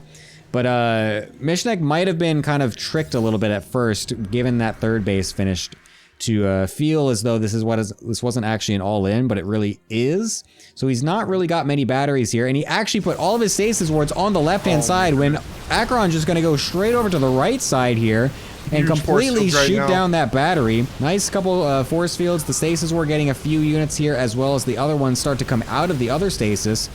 I mean, this is actually, oh my god, he's like forward. Oh my god. Yeah, honestly, this is really good right now. And then you got the Glaives Adepts coming in. They're fine, but I don't think they're good against Stalkers. I mean, they're not good against Stalkers. It's not a think, it's a no. Yeah, they're just going to come in. He's going to kill the Prism. He's going to kill the Immortal. These Adepts are going to be kind of like throwing marshmallows. And GG! It's a GG for the United States of Protoss. What an amazing, amazing game. Sick pop-off for your boy there. Very nice. Yeah, wow. I'm unbiased. That was just a really good game to watch. So true. So true. No, I'm kind of curious because, I mean, the actual push felt like it came pretty late for Acheron. I know that he got his Nexus canceled or whatever, and that obviously puts a hole in things and just kind of delays when you can get everything, because that's a lot of wasted resources. But I feel like he still kind of moved out generally when he would have anyways, without too much of a difference. And I don't know, I feel like those glaive attacks, those glaive immortal attacks really find their strength just slightly earlier than that, when they're like when a Protoss is just trying to set up their third base and hasn't gotten a huge massive blink stalkers just yet. I feel like that's where the strength of that type of build lies, because you can get the robo units so early by going robo first, and you can kind of just spam out a couple quick adepts and then start to really cause chaos, and then you can have a third base behind it as well, so that way you can sort of be all in, but also not at the same time. So a little interesting, but I don't know. Really well done by Mishnek there to lick the wounds and make sure that he stays solid, and then keep on going forward and end up getting a pretty nice W for himself. Let's go. Good job, Mitch. Yeah, I'm waiting for another invite. I don't know where these guys went. Oh, they're back on AU. That's right. Forgot. Sorry, let's go to EU. Oh, yeah. Forgot that we're switching servers. I was like, where the hell did all these players go? They just played one game and pieced the fuck out. All right. We're going to set on up to the other server, so that way we can get into the next game here. Yeah, I'm excited to see what comes next, right? Like I said, talking to Mitch, he might just do 2 macro games, but like I said, he's got some secrets up his sleeve, right? So if he pulls it out this game, it might be a super fun win, or it might just be, proxy gate into GG, which would be a terrible build order. I think that would put us to a tied map score, right? Yes, So, that would put it at 2-2. Then it's basically a lot of weight on the shoulders of Mr. Waffles coming up. So yeah, I like the safe play. I think it worked out really well for Mitch. I wouldn't mind seeing it again. But Acheron as well, I think he just played a little bit on the on the back foot there. So Yeah, I think honestly the Oracle defense was really good though. I think it was just really messing up that Nexus cancel was really annoying, and then I don't know, maybe the build just didn't really line up properly for him or something. I'm not sure. I think again, like I was saying, I feel like those types of builds have a bigger strength when you hit just a little bit earlier, but I am still kind of curious what that looks like if he doesn't have the Nexus get canceled or killed, I mean, and he gets the money back or whatever. See if that influences it or if he gets to push out a little bit faster or not. But yeah, and as a member of the NA server, it's quite enjoyable watching Mass Blinkstalker essentially, right? It harkens back to the the Trigger games where he just made Blinkstalkers and he won because he's just really good at using Blinkstalkers kind of thing, right? So while Acheron tried to diversify his unit portfolio, I would say Mitchie was just like, hey, for the last 12 years of StarCraft, Blinkstalkers, they're pretty good, so I'm just gonna make a lot of Blinkstalkers. It's generally a pretty good skill to have when it comes to PvP, because that basically solves almost all of your problems in almost every situation. So very nice for Mitchie, getting himself a nice win to keep the United States of Protoss in the lead and to also double their overall win rate for the entire season so far. All right, we're ready for game 2 on. How do you pronounce this map? I like to say Alcyone. It sounds very nice to me. Alcyone. Okay, yeah, that's fair. I just call it Alcalone because I'm an idiot. I don't know how to read. So. What, you put an extra L in there. You put an extra L in there. What the fuck? Yeah, I do. 100%. Alcalone. Or next you're gonna tell me you actually pronounce the LE after every map, so it's Alcalone. Like. Yeah, no, I actually just say it. I go Alcalone Ladder Edition. You want to play on Alcalone Ladder Edition? God. All right, well, that being said, game 2 on Alcalone Ladder Edition. Top right now, we've got the red Protoss playing for the team I forgot. It's Acheron. Pretty Kabal. Yeah. Lisa Alcalone. That's so funny. Yeah, I'm Italian. Bottom left, playing for the United States of Protoss, taking a nice first win in this best of 2. It is none other than Mishnek. All right, let's obviously you can kind of bullshit for the first little bit right here. So let's see. Come on, let me see a forge. Oh, a gateway. Okay. Well, I was hoping for a meme game, but none of these two are versed in the skills of cannon rushing. The hardest strat, in my opinion, to obviously execute. Parting being one of the greatest players of all time, because he's a cannon rusher. So obviously not trying to go for the high skill. We're just going to go for the very basic, probably 2-gate. Oh wait, Mitchie is. What is Mitchie doing with this? He's scouting around. Yeah, he's scouting. He likes to do that scout into the 2-gate. So again, very standard opener of this game. Would I like to see something a little funny? Yeah, because it's better to be funny than it is to win. Just ask me, I would know. Well, I mean, you did win as well today, which is really out of the ordinary. So surely you must be feeling pretty good right now. I appreciate you saying that, because that makes me feel good about not being complete dog shit. That was sarcasm, by the way. I am good at the game. I promise. Good, as we know, good is a very relative term. Exactly. What's Diamond 3? Isn't that like better than like? Is it 60% or is it? Because I know Platinum it's up there. It is up there. 3 is half. So relatively speaking, I'm better than most shitters out there. But compared to the amazing people we have in this league, yeah, I'm not the greatest. But I'm not here to win. I'm here to have fun. And honestly, thank you again for putting this on. So true. So true. Is Echo Diamond 3? Yes, I am. I don't know why this is like fake news. I've had like 11 Diamond 3 finishes. Yes, I am very hard stuck Diamond 3. Nice, dude. Maybe Diamond 3 peak. All right, your chat sucks, man. To be fair, to be fair, that Zuzu guy was also doing the whole "let's get into game" spiel thingy, so I am with you on this one. That being said, let's get back to the game a little bit here because something is happening. I say is happening. It's the exact same build we saw last game. Mitch right here electing to do the 2 stalkers. Looks like he's scouting around for potentially some proxies. He's not going to find any. And right now we got the Sentry Stalker and a double Sentry. So again, the exact same opener for the last 3 minutes right now for both players. So we saw that worked last time. Maybe Acheron changes it up a little bit. Maybe he changes his tier 2 teching, but it's not looking like it as Mitch is going to get a Stargate and we're going to get the Robo. So nice. Yep. Pretty standard so far. Thank you, by the way, to Rushi for the Prime Gaming subscription. Kind of forgot that I have this notification as my Prime subs. It's very, very ancient meme, but I kind of appreciate it. Speaking of Rushy, I just want to shout out that he said, this is peak Josh content. You know what, Rushy? I agree, 100%.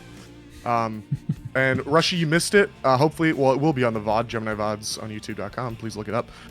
You'll see me absolutely obliterate Arden, that's his name. I just know him as French fuck. And actually, right now, we got a lot of early aggression coming here from Mitch. He's going to snipe this pylon 100%. Yeah, it's kind of weird. Acheron was kind of out of position here with his units. I think maybe just expecting an Oracle to come out, but he just left his pylon and battery to dry out here. It was a 4 Stalker opener this time out of Mitchie instead of the 2 Stalker 2 Adept. So that does give him a little bit more leeway to go for this frontal push. Nice little force fields to trap one of the Stalkers. It is a lot of force fields to use, though, for just 1 Stalker. And he's going to lose 2 probes on the back end because of it. But he might kill the Oracle. Oh my god, he gets away with 4 HP. That's so brutal as for Acheron. Really would have loved to be able to pick that off right there, but it's still going to be super weak, though, so whenever the double tries to come back in, it's very easy to snipe that off anyway, so still overall pretty decent for him. Only 3 kills with the Oracles, not enough to even out the damage so far. So Acheron, yet again, probably feeling pretty decent about the way this game is opened. Yeah, you can't lose this Oracle at this stage of the game right now. So, you know, I like Mitchie. I like that he's trying to get info right now, but you got to be really careful about this. What's the hull on this? 4 hit points on the hull of this Oracle right now. It is okay. He's gonna go in. He's gonna get 2 probes on they got earlier, and it survives again. Jesus this is a hero Christ. Oracle right now. There is a total. You won't die. It's insane. There's a total of 6 hit points, you know, with the Oracle. The shield obviously recharging, but, you know, before I burst out into laughter. Yeah, I mean, I really liked it right now. The Blink about halfway done with the Chrono. Again, the macro's a little bit, well, it was a little bit in favor of Acheron right now. He must have fallen behind a little bit. You know, he only lost 5 probes, and after he lost those 3, it evened out to 35-33 workers. And now we're at a, you know, 3-worker lead for Mitchie after killing those 2 with the Oracle. So I'm really liking... You know, the 3rd base is coming up. Mitch is feeling very confident, which if that blink is ready in time, he might be able to just jump on top of that Nexus and kill it. But at the same time, Acheron is rolling out with his army. He might be able to catch this just in time. He pulls back, so... It's kind of a weird moment here because I don't think Acheron actually has the army to fight this right now. Nice force fields though to choke this up a little bit, but he's got so few units compared to Mitchie here, which is really weird because Mitchie's the one that also went for the Oracle opener. So you would feel as though Acheron should have just a larger ground army size. With that extra warp in though, looks like he will actually be able to even this out a little bit. And nice micro from both players, but Acheron coming out on top here, getting some nice focus fires down as well on the back end of that fight. Very nicely done by him to make sure he doesn't lose this 3rd base or any momentum in this game. But he really needs to make sure that this 3rd base does get up pretty handily here. Oh, the double Oracle coming back in, but yes, that one is still super weak. Finally getting killed off here. And so nicely done to be able to bat that away, but the problem still remains is that he is going for a 3rd base much later than his opponent while down nearly 10 probes at this point. The other thing too, I guess, a saving grace for Acheron right now is no Robo, and the Robo is up top. A little, obviously not his first tech choice, At the same time, we have two probes going down there. Not his first tech choice, right? And, you know, being in Mitchie's shoes, as I have been, not at his level, but you don't get the Observer, right? And then you go into a push like that, you're like, okay, I just about have him beat, right? If I just had a little bit extra more, and you don't have that Prism because you didn't tech into Robo right away, while the Oracles have been doing a lot of damage, maybe buys Acheron a little bit of time here, because again, you don't have a Warp Prism to reinforce, so if the push doesn't go your way, you just have to recall, you have to go home. Yeah, I'm kind of expecting Mitchie to eventually go on the map here once he has his charge finished up and start to take control of the map a little bit. Although going right into a Robo Bay really quickly here actually says otherwise. So this is actually kind of an interesting diversion, going very fast into the Disruptors while Acheron is the one to go quickly into the 4th base, which is something you normally would see in the PvP situation here. And because of this fast extra tech, this means that Mitchie's army is actually now a little bit smaller overall. Even though his economy has been really booming, he doesn't actually have the production set up yet to really bolster the army to be much larger here. So he hasn't gotten much use out of this much faster 3rd saturation. So this is giving Acheron actually a little bit of time to kind of catch back up on the eco. And with this faster 4th base coming, he might actually find himself in a pretty equal situation going on into this mid game. At the same time, charge finishing up for both players here. Obviously, if we would have... Wait, what? Not Disruptors. What the fuck? What? Okay. Maybe. Sorry. Keep going. So charge finishes. We have no upgrade. I mean, these adepts are going to go through, and he's going to realize that, you know, we're both on 4 bases right now. But it's a... Oh, he splits the Stalkers up with the Blink right now, but, you know, it's not really going to matter. But, yeah, the Colossus is... Maybe he just... You know, did he... He didn't see any charge lots. Why are we going Colossus? Yeah, I don't know. I mean, I think what would be Omega based is Colossus drops, right?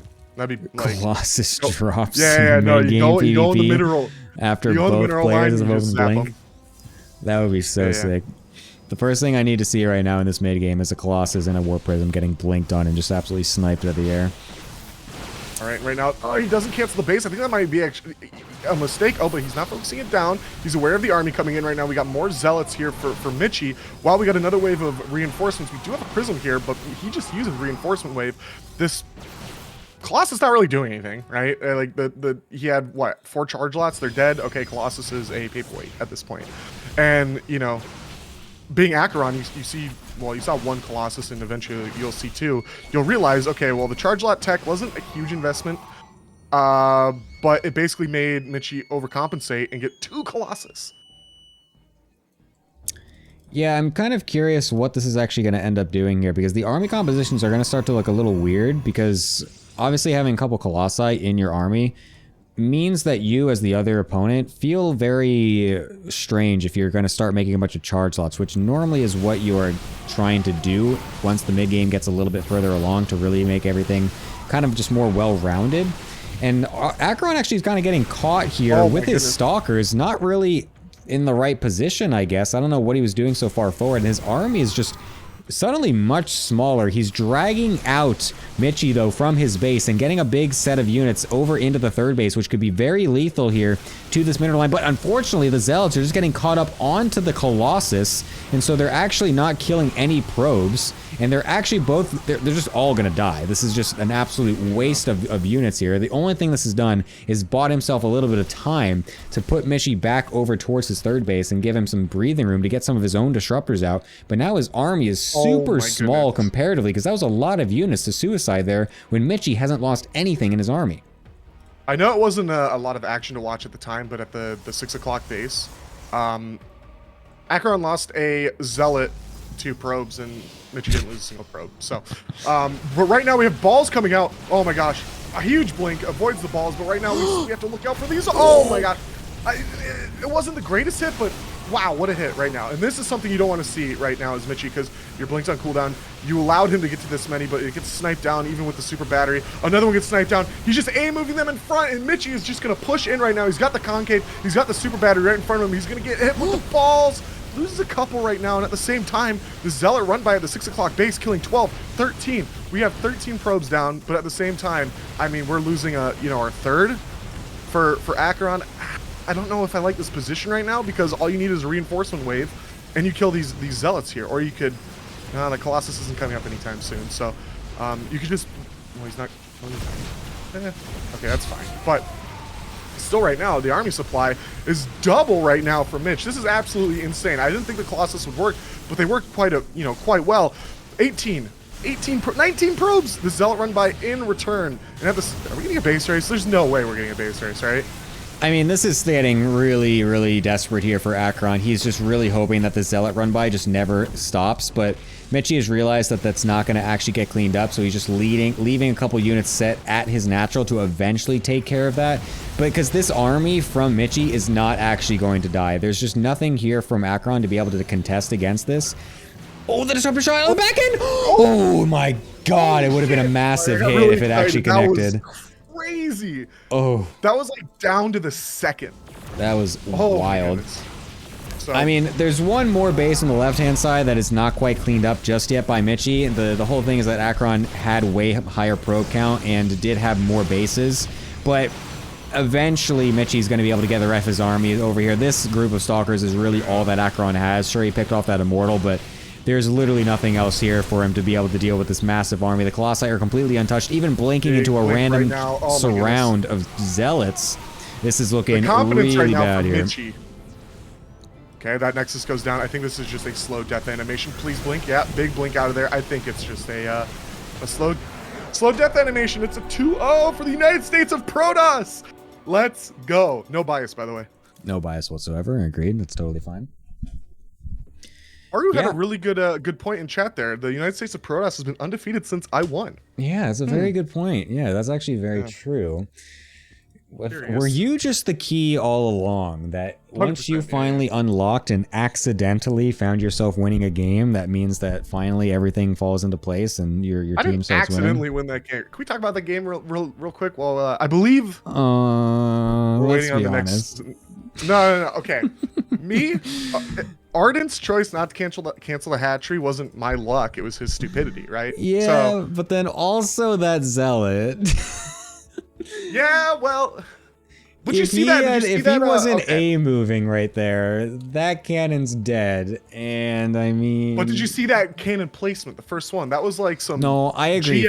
No, the placement was actually pretty solid, and the probe sneaking out was pretty sick. I'm not gonna lie, but there, were a couple things there. Yeah. If you wanted to know, the goal was actually to do a Marjorie. Yeah, I can believe it. I just got. If I would have Marjoried first round, I think I win. If I execute it semi-correctly. But that second game, he just like build order countered me, which kind of sucks, but Mitchie kind of redeemed me there. So what are we at right now? We're at a 3-1 for United States of Protoss. Let's go. It's pretty sick. They're doing pretty well. They only need one final win here before our final match, and we're going to get into that in just a little bit. I'm going to send it off over to the analyst desk so that we can see what exactly they have in mind from that little PvP that we had witnessed right there. Bull Milja, how did you think? I mean, Acheron, unfortunately, not able to do NA proud there, but Mishna coming out pretty solid with the PvPs. Yeah, a little unfortunate that I think a couple things just didn't go Acheron's way in that game. Getting a little bit unlucky, not getting one of those oracles early on a couple times. I think this is just sort of an example of what I was talking about, earlier, which is that things can just sort of feel like they are just barely out of reach in PvP. It's a chaotic matchup where a lot of, the end result is sort of dependent on these little advantages that you're able to scrape out over the different various phases of the game. How your initial tech matches up, the timings of expansions, those kinds of things. And just didn't go Acheron's way today. I think, even though it was a 2-0, you'd be hard-pressed to convince me that he really got beaten badly in that series. I think if a couple different things go his way, then it looks a lot different. So a nice win for the United States of Protoss, who are, at least by their standards, on an absolute tear. If you compare 3 wins in a row to last week's performance, they are scaling infinitely into the sky. So I think they basically will never lose again. or at least until this next series. I mean, they were on a 7-game loss streak for the first 2 weeks until Echo So came true. through with that accidental zealot. So yeah, I mean, he's doing pretty good. They're doing pretty good so far. Dine comment. What do you any comments about the series that we saw? This was a tough loss to process. I'm beginning to think that the gods are against us. I can't really think of any other explanation for us to be dropping maps here, but I think that we're gonna easily turn it around, and I still believe in us for this series, regardless of how the games are going. Because yeah. Nice. I appreciate the dedication to your team here. Yeah, And our potential final match here, unless this goes to 2-0 for the Cabal, leading us to an ace match, is going to be 2 newcomers, actually. Partly why I also chose this match to be done today, other than the amazing highlight match of Ardent versus Echo Soldier. We do have 2 total newcomers. We've got Waffles and Kazuti coming in here for our final potential final match of the day, a PVT to be had here. So pretty cool to feature some newcomers to the server and to the league itself here in this match. What do you think, Dine? These are my boys. They fought with me in the trenches in team leagues. Oh, nice. Yeah. Like, this is like the squad. So I'm expecting big things from both of them. They actually practice together quite a bit. Oh, so, very interesting. Yeah, this is not an unfamiliar match for either of them. I like that, actually. That's really cool. Get some potential little mind games in here in a pool 3 match. That's kind of nice. So I'm very excited to see what they're going to be pulling out. I'm assuming it's going to be some absolute heinous shit. Kazuti is an absolute team league sniper. Oh, God. I've seen some of the most heinous stuff from him ever. That being said, he also plays very solid macro games and everything. And Waffles has definitely been improving a lot. So both of them play pretty seriously. And I'm excited to see what they bust out. Nice. Yeah, I mean, Waffles has been asking for a lot of help in the feedback channels and stuff like that on the Discord, which is super cool. So he's been getting a lot of help from just a lot of people in the Discord and stuff. So he's definitely been trying to improve his game. So that's good to see. Bull, what do you think is going to be going on here in this nice little PVT? I do know Waffles from, like you said, the Strat Talk channels. Kazuti, a little bit of an unknown variable to me, but he does play Terran, which signals one of 2 things. Either he is the most unhinged, unstable, hateful, absolutely just mentally corrupt individual on planet Earth, or equally likely, he looked at the 3 races and thought to himself, I'd like to win some video games, and picked Terran. So I think in a world where the Terran player gets to maybe execute a cheeky little 2-base build here or there, it's gonna be a tough one for Waffles, but not impossible. I'm hoping, if I may be so bold, hoping for an ace match, just because it would allow me to live in a world for 2 to 3 minutes where an Ardent versus Echo Soldier ace match is actually a technical, if not actual, possibility. Dude, that would be legendary. Imagine if both teams actually just kind of silently agree to put them back up. I don't want to say that if this goes to an ace match and both teams don't pick Ardent and Echo Soldier as their aces, that everyone is banned from the server and from the league. I'm just saying that technically that is within the realm of possibility. Holy shit, that'd be amazing. All right. Anyways, I'll be back with you guys in a little bit. Thank you as always for your insights as we will be heading on into the potential final match here as I'm joining yet again Echo Soldier here on the casting desk. Hello. What are you thinking about this series? I'm scared, right? When Biol Mioja, when he said that Nice. there's a real possibility I have to play Arden again, my heart actually kind of stopped for a little bit. My Apple Watch went off and it was like, hey, your heart rate's non-existent. So hopefully we don't get an ace. That would suck really, really bad because I do not want to play Arden again. I will cry. But, as we consider that, we're going to start here in the top right. The green Terran, the Kazuti for the Kitty Kabal. Yeah, nicely done on the team colors there. Very good. Anyways. Bottom left, actually doing the correct team color. Actually, no, it's still the incorrect one because he's got light pink instead of normal pink. Both of these players have chosen the wrong colors. At least this is slightly correct, though. It is none other than Le Waffles. So I think just based off of... apparently... this is not a replay. Leaving. Yeah. They just type really fucking fast. Yeah, the speed of light. You blink and you miss it, you know? Yeah. The insane APM of these players right now. It's, so you know, 6,000 I think I've seen Kazuti max at. So, you know, pretty standard opener here for Terran. Obviously, we're getting a gas. So probably just going to be a Reaper to annoy Mr. Waffles here.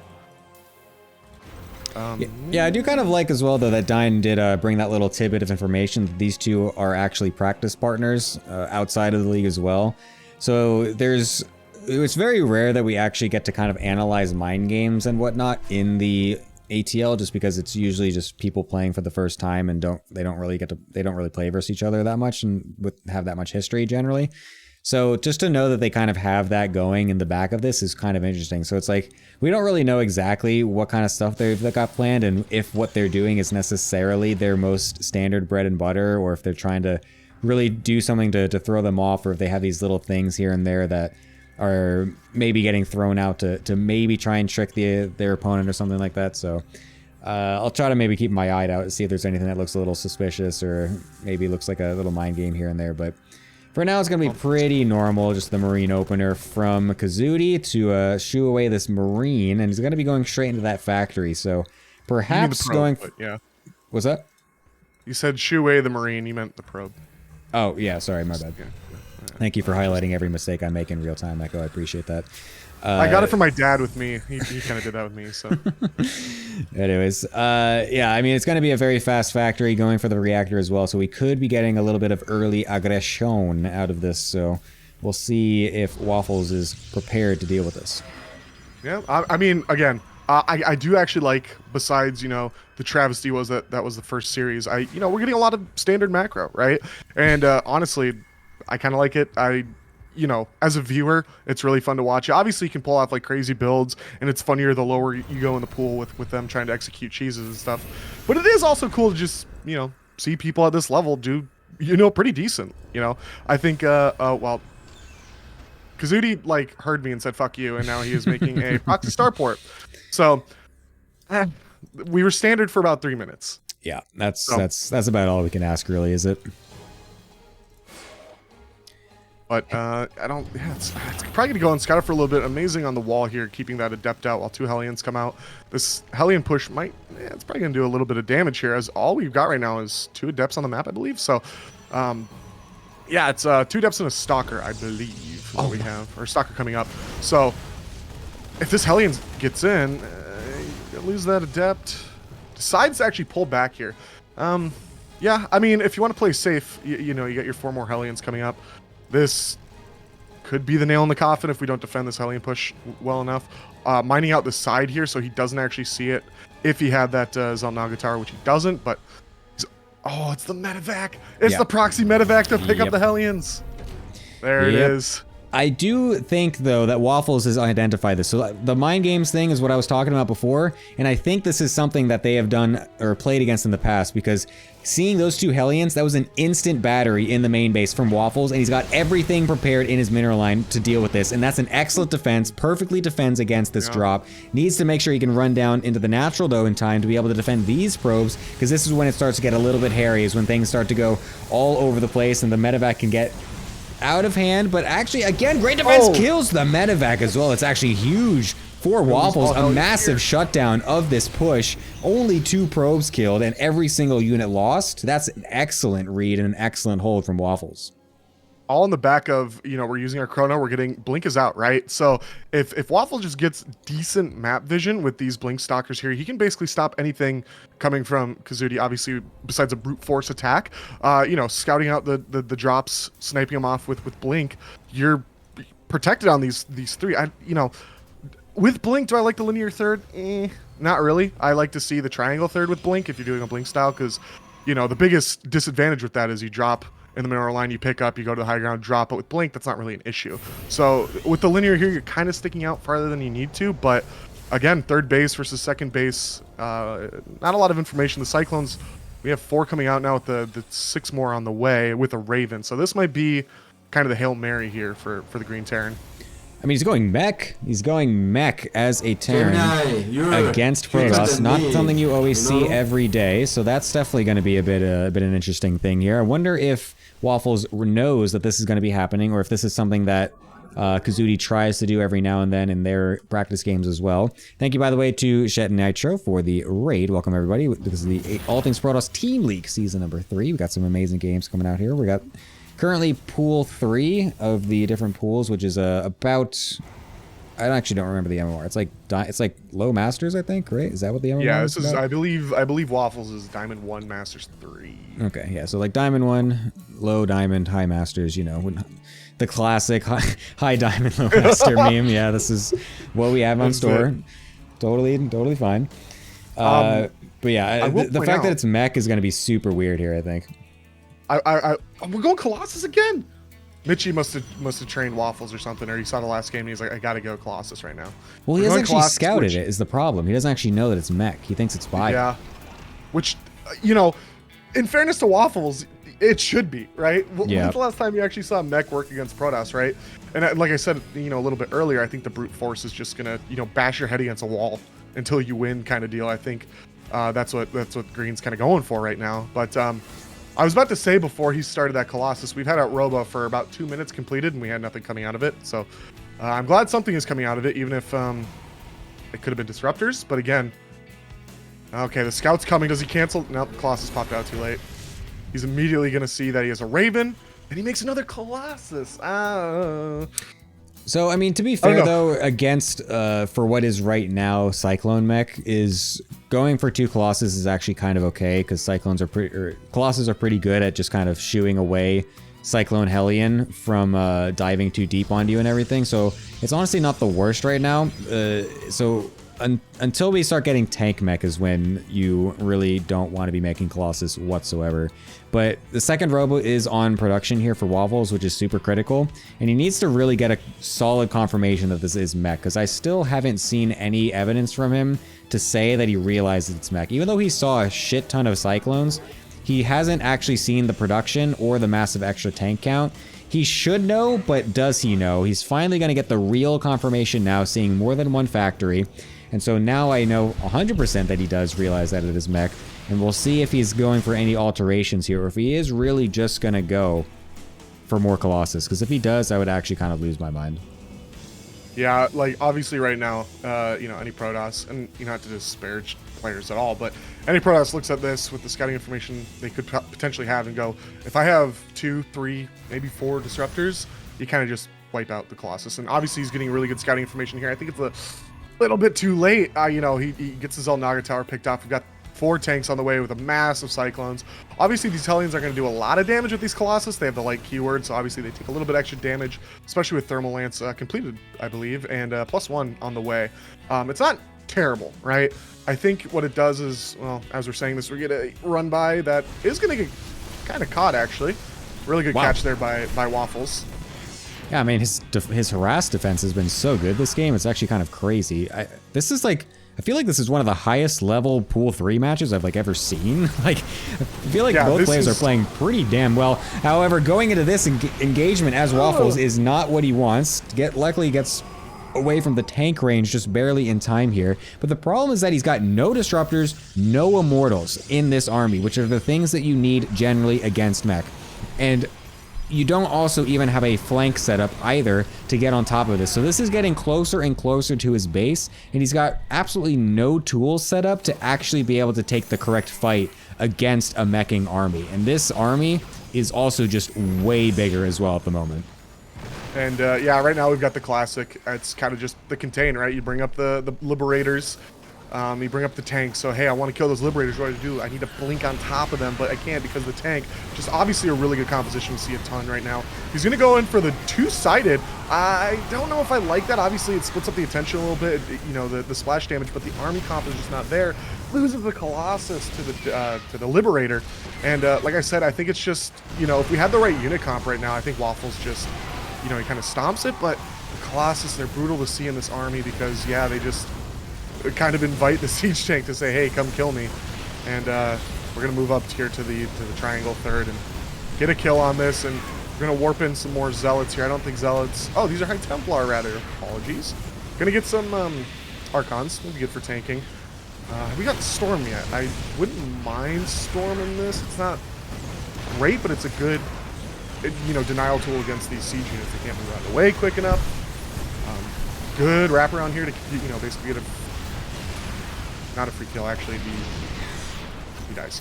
It was actually the worst wraparound ever. It wasn't even a wraparound. Yeah, he was just dodging the Liberator zones. Yeah, he dodged them to go into them and then died before he could kill the Liberator. It's yeah, it was brutal. It's just a unit comp he decided to go with just didn't work, and you hate to see it, man.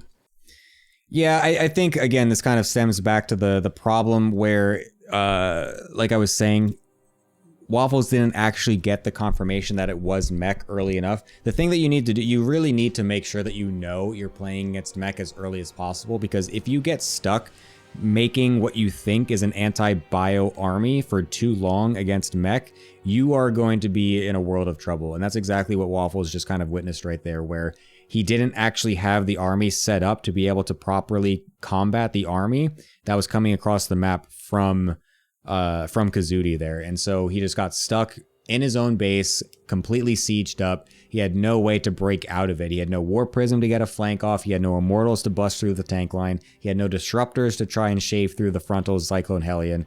And yeah, it just falling to pieces there when he tried to go for the big A move. And so even though he had an excellent start and an absolutely incredible start, getting the perfect read off what the build was, unfortunately flubbing it on the follow-up scouting. Yeah, and you know,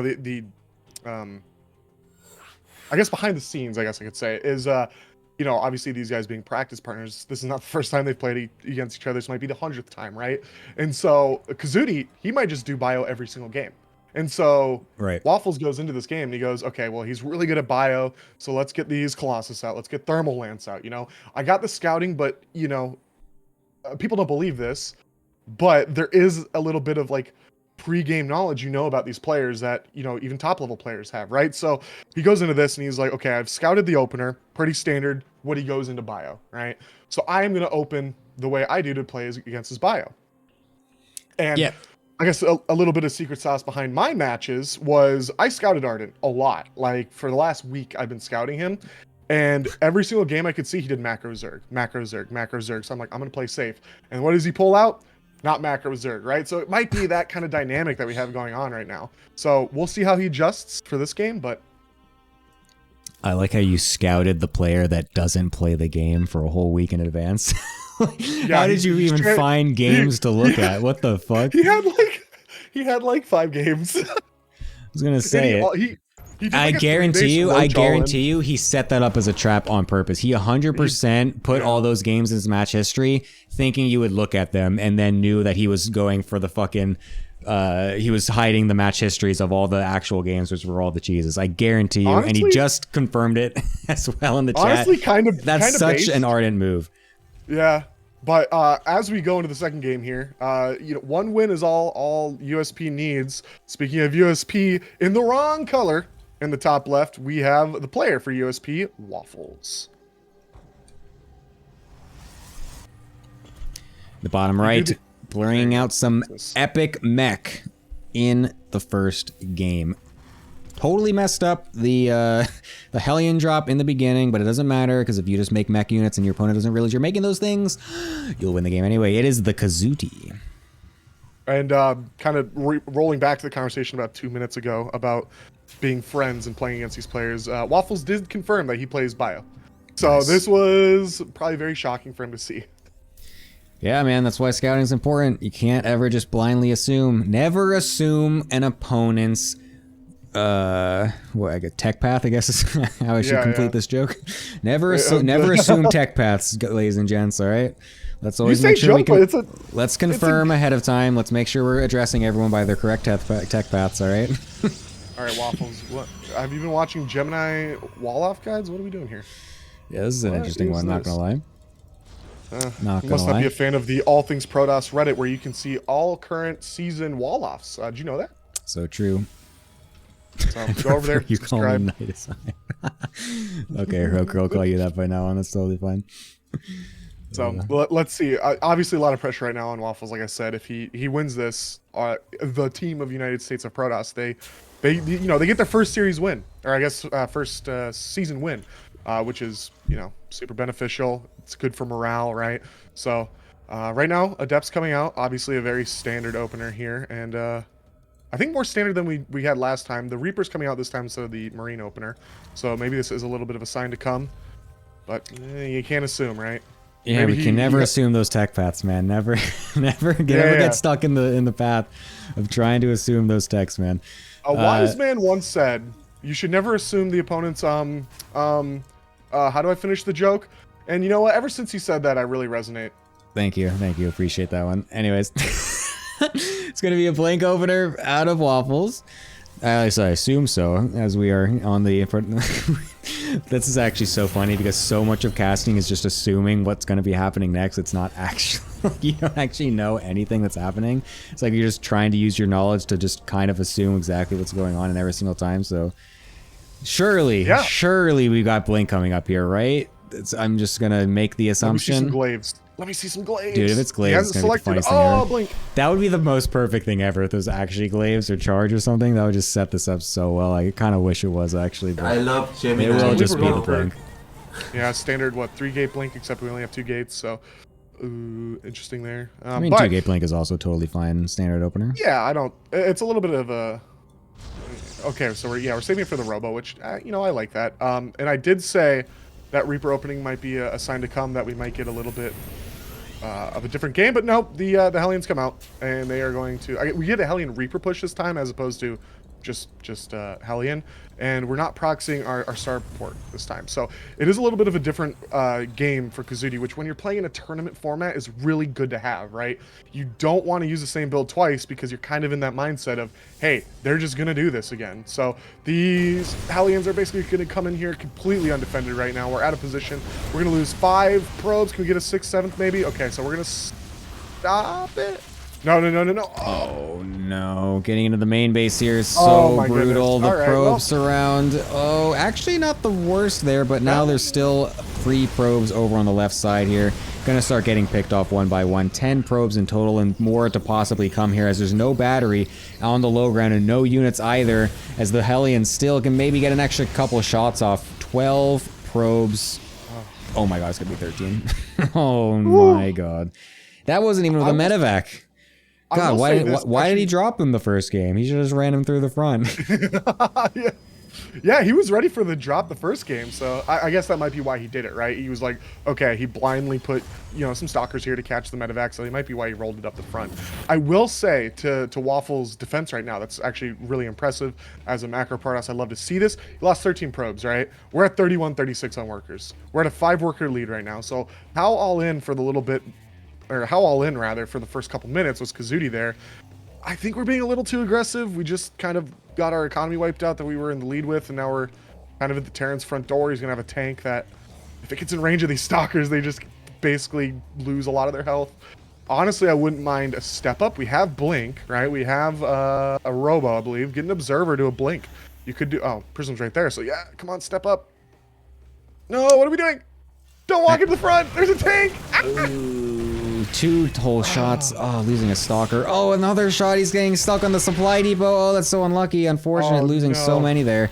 At least this Wisdom is able to get into the main base, though, so we will get some nice warp ins off. But unfortunately, on the other side as well, 2 cloaked Banshees set up in the main base here for Kazudi. This is completely unexpected here from Waffles, and there's even a cloaked Banshee in the main base clearing up his own harassment. He has absolutely nothing back at home to deal with these 2 Banshees, not even an observer to spot for them, not any even being made right now, only just getting an observer in the production field. He doesn't even have the gas to warp anything else in right now. These Banshees are going to go on an absolute heyday, and they've just already been doing so. Stalker's also just suiciding into the front here. Oh my god, it's just all falling to pieces. Waffles is in the dirt. So, chat, how do you feel about an ace match? There it is. Yeah. Oh boy. Holy so we're going shit. to a match right now, and I believe obviously it has to be, you know, me, or it could be anyone on the team, right? It could be anybody. Yes, it can be anybody. Might have some deliberation to do. We're not doing Ardent versus Echo. You're crazy. My heart rate went through the roof. Hey man. Yeah. The Echo effect wore off. Okay, so I'm not putting potentially my team's life in the whole series right now at risk, right? Because if we go 1-1, I think we're at the lower end. I think we're like right at the elimination threshold. We do well next week, and then, you know, we can kind of propel ourselves. If we lose here, it's kind of just game over. So we're not doing Ardent versus Echo. I'm not a coward. I'm just not doing it because spoilers, I already had someone DM me and say they wanted to do it. So enjoy that match, buddies. Excellent. Well, we're going to give you guys some time to think about who your ace players are going to be, and I know you'll definitely need to be needed in that conversation because you're probably going to get picked. So I'm going to go send it off over to the analyst desk so that way we can deliberate on what exactly they might be doing. Hello, gentlemen. Welcome back. Some pretty surprising games out of those two. Wasn't really sure what to expect with the series itself, but it was pretty cool actually to kind of see some of those mind games develop with the proxy Hellion drops and all that stuff. So pretty good for Kazuti, Dine Common. What'd you think? Kazuti's a killer. You just like never know what he's gonna bust out in team leagues, and I always trusted him. So I convinced my team to pick him, and it's worked out so far.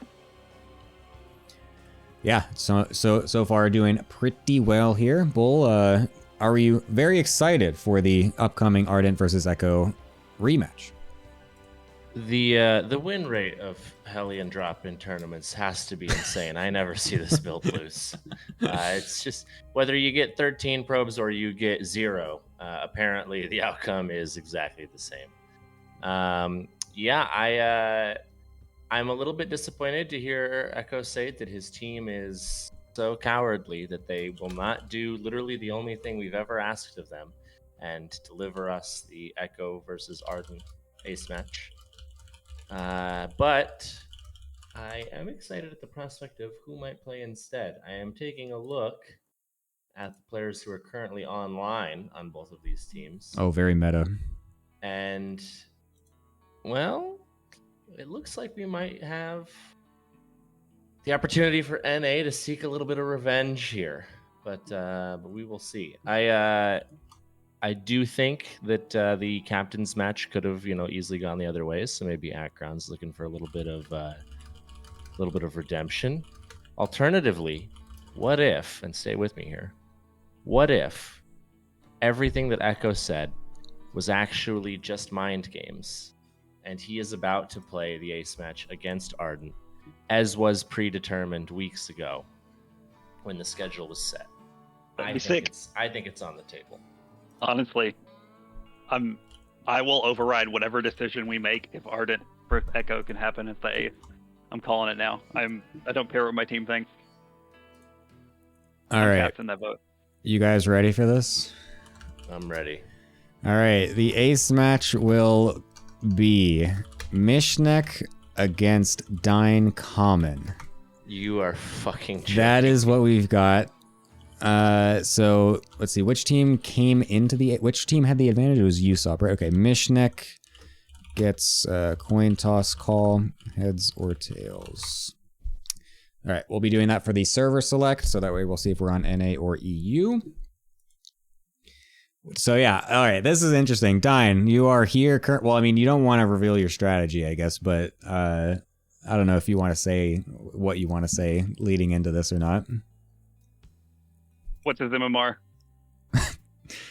What's Mishnek's MMR? It's high. It's very high. I think it's like I think he's 1,000 above you, to be honest. That's good.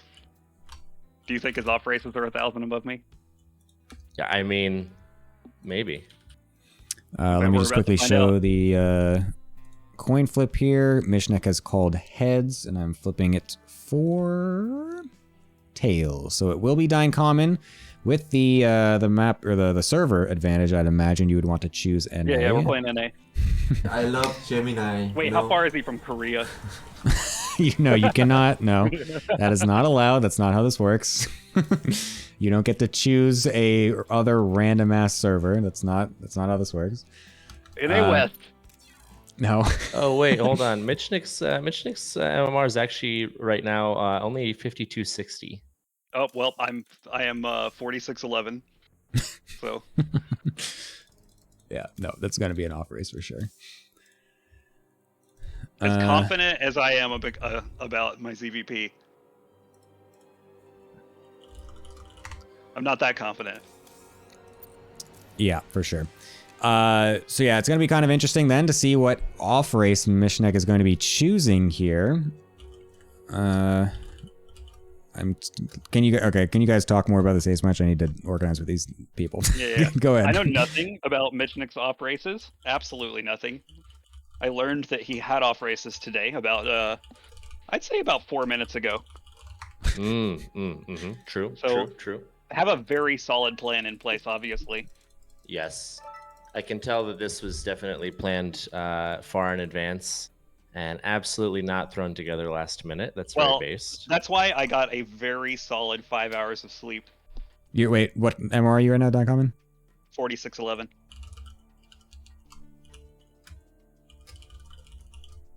Sorry, keep going. I'm just talking to Mishnek. Yeah. Okay, yep. Yes, it looks like he is in fact 4611. That is true. I'm looking at it right now on SC2 Pulse. With, 15 games. You've really been hitting those ladder streets hard. Well, I actually have my alt that I play on, but my alt is unfortunately lower because I'm bad. So, but if he wants me to get on my alt that's like 44, I can do that. Let's take a look. Wow, sure enough. No, they're both. I'm seeing them. They're both. Oh wait, no, the last MMR. Okay, got it. Yes, 4437 on EU. Yeah, I think Alaton also says something worthwhile here. I really don't. I really don't understand the logic of knowing that Echo Ardent is a possibility and still not choosing it. That's really disappointing. I mean, like I said, it's still on the table right now. It's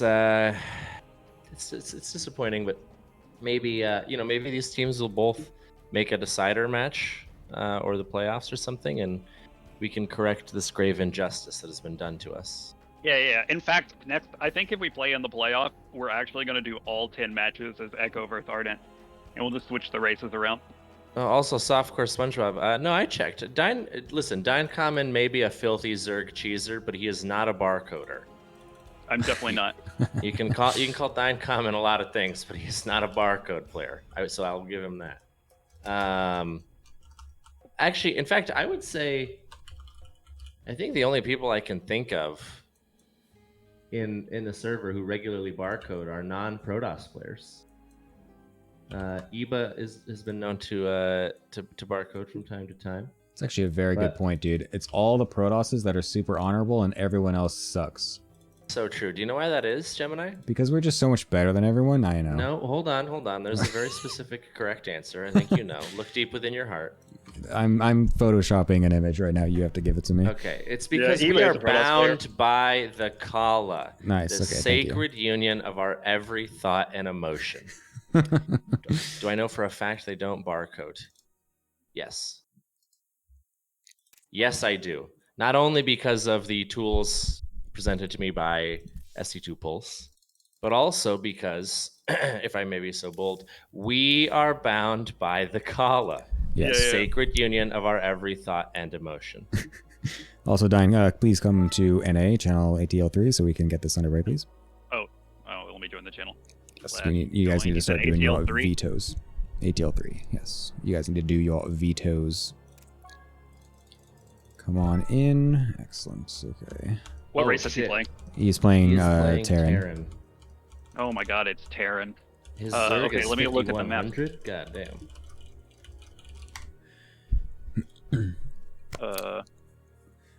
Alright, so yes, both players will be vetoing down to one map, starting with Dyne Common, since, oh wait, no, sorry, Mishnek. Mishnek gets first veto. Sorry, Dine Common got the server, so Mishnek gets the first veto. Gotcha.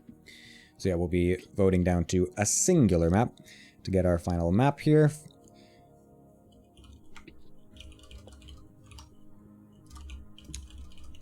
So Dinah, Mishnek's probably not listening. What's the build of choice? I'm gonna go Zerg and do Zergy things. Interesting. Okay. Yeah. Lily's saying in the chat, you can hear the disappointment in Dine's voice when he heard Terran. So true, dude. Tanks are busto. It's really hard to get Roach, Ravagers, and Lings into a Terran base and have it actually end the game. It's compared to a Protoss, it's very difficult. It's also very difficult to build proxy hatcheries and things in a Terran space compared to a Zergs. I know. So Well, true. actually, it's harder to do it in the Zerg because they make Lings. But Oh, okay. Lings are pretty good against proxy hatches. True.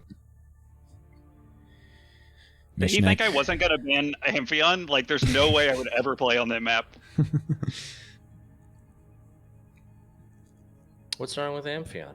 It's just like the most Terran favorite Holy map of crap. all time in TVZ. Yeah. It is like literally impossible to like lose on that map. You know a map is bad when even Sal thinks it's good for Terran.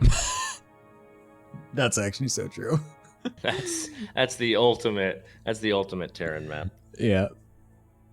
If you have Sal at all saying that something is Terran favored, yes, it is by and far Terran favored. My favorite fucking meme is Sal losing a game on some map. He goes, God, this map is just so tough. And then I will just come in and go, this map is actually a 12-point favorite for Terran. And he'll go, really? As if he doesn't fucking know that. You banned Ghost River? What do I ban now? I love Sal. Oh, Sal. I love me some Uppetry. I would say the only person who's a bigger coper about map balance than Sal is probably Foxer.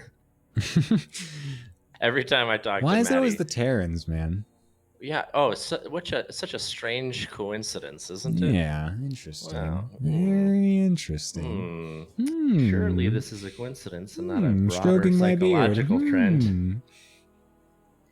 Very All right, we interesting. have Oceanborn, Golden Ore, and Alcyone left. So I guess Yeah, I'm sorry, Alcyone what? just got. Alcyone. Yeah. Alcyone. Yeah, that's a Whatever new it's one. pronounced. That's Look. a new one. Lisan Alcyone. I speak my own language over here. I'm American.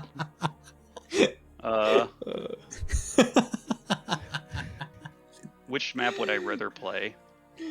Oh shit! It's gotta be Oceanborn, right? Yeah. Sun outside. Oh my god, that was awesome. All right, we're playing on Oceanborn. Excellent. Pogged up. I am pogged up. Let's fucking go. All right, here we go, guys. Oh yes. Excellent. Okay, I should probably tune out of the stream, I guess. Yes. Go ahead, So Dine. true. Good luck. Have fun with Yeah. this one. I'm sure it'll be an absolute banger. I'm just gonna I'll just leave the chat. I'll be back. Yes, that's great. All right, now that Dine's out of here, surely he's Yeah. not just gonna do a weird roach all in and then die to tanks. Surely not. not. No, I mean, dude, Lily was so on point with that comment. It's like, I remember so many times Dine trying to go for this ridiculous Roach Ravager all in that just like barely doesn't do any damage at all and then just suicides everything. Surely this is going to happen again. But, I mean, Mishnek obviously is someone that doesn't really play off-race Terran that much. He said his Zerg is pretty decent MMR, but his Terran is not. So, does he understand how to actually defend these kind of weird random all-ins? We're going to find out, I guess. We shall see. All right. Do you think it's going to be Mishnek? I mean, I'd be hard-pressed to think that it wouldn't be. He says his Zerg is good MMR, but it's insane cap from Cobblestone. All right, so that means it's not cap. I take the opposite of whatever Cobble says about this is fact here. So, yeah, it feels like it's a Michnik. It's his game to lose for sure. Excellent. All right, let's see what happens. We're going to throw it over back to our caster desk where we have one of the other players currently playing for this team in the ace match, waiting with bated breath to see what actually happens. Echo Soldier. Hello. What do you think is going to happen here? You want some insider info? I got a little bit of inside scoop, inside baseball right now. Oh yeah. Dynacommon, right? What's his Zerg MMR? 4-6, right? Mitch, Terran MMR, 4-3. I don't think Dine knows that. If Dine goes in with the mental he's gonna lose because he's playing a GM player, he might lose. But there's a 300 MMR difference right now. Interesting. And it's in Dynacommon's favor. So obviously I have a dog in this race. I really want Mitch to win, but I'm obviously here to watch some good games too. At the end of the day, I am just here to watch some good games, I guess. I don't know. Like I said, I kind of have a favorite that I want to win, but if we see a banger game, I think we all win. True. Yeah, I honestly think Dynacommon does have a decent shot at this because, like we said, we don't know if Mishnek actually can properly defend against random all-ins that Dynacommon has, because Dynacommon also doesn't really do the standard all-ins either. So it's like this is this is definitely a situation where he's likely going to be totally out of his element, and Dynacommon can just come in with something super quick and fast and just absolutely overwhelm him. And Mishnek is not someone that plays Terran. He is a Protoss main. So this is going to be, I think, actually fairly equal. And I think this is actually kind of a pretty baller move out of the Kitty Kabal here, throwing out Dynacommon as their ace player. Yeah, I was going to do it because I knew for a fact they'd say, oh, if you're going to play, we'll throw out Arden. 100%. They weren't going to do that. 100% they were going to lie to us. So it's like we have our best player ready to go. Just throw him in, right? There's no reason kind of not to. And I actually think it is a good move by Kitty Kabal, right? Because they saw how Acheron played. He might be a little tilted. I'm not going to assume anything, but, he basically got 2-0'd. Why don't we just make him off race, right? Like, that's actually a really good play by them. And then speaking of Kitty Kabal, in the top left, in the beautiful orange, it's a really beautiful orange, actually. The wrong color. Wrong color, by the way. Holy shit. We have the ace match and we don't even have the right color. Jesus Christ. So we get a map score bonus for that, right? Yeah. I think that's how that works. Not really. No. Anyways, thank you, Gale Force, by the way, for the Twitch Prime sub. Thank you very much for that. A super based and baller review. I'm gonna wait for this thing to run out so that I can actually talk.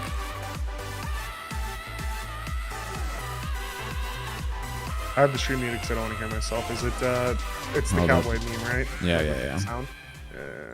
Great, it's Mishnek on the bottom right. Woo! Playing Terran, yay! Woo. Excellent. All right, so this is the test. This is the Terran test, right? TVZ. Oh boy, we're going for a 12. Was that 12? Was that 12? That was 16.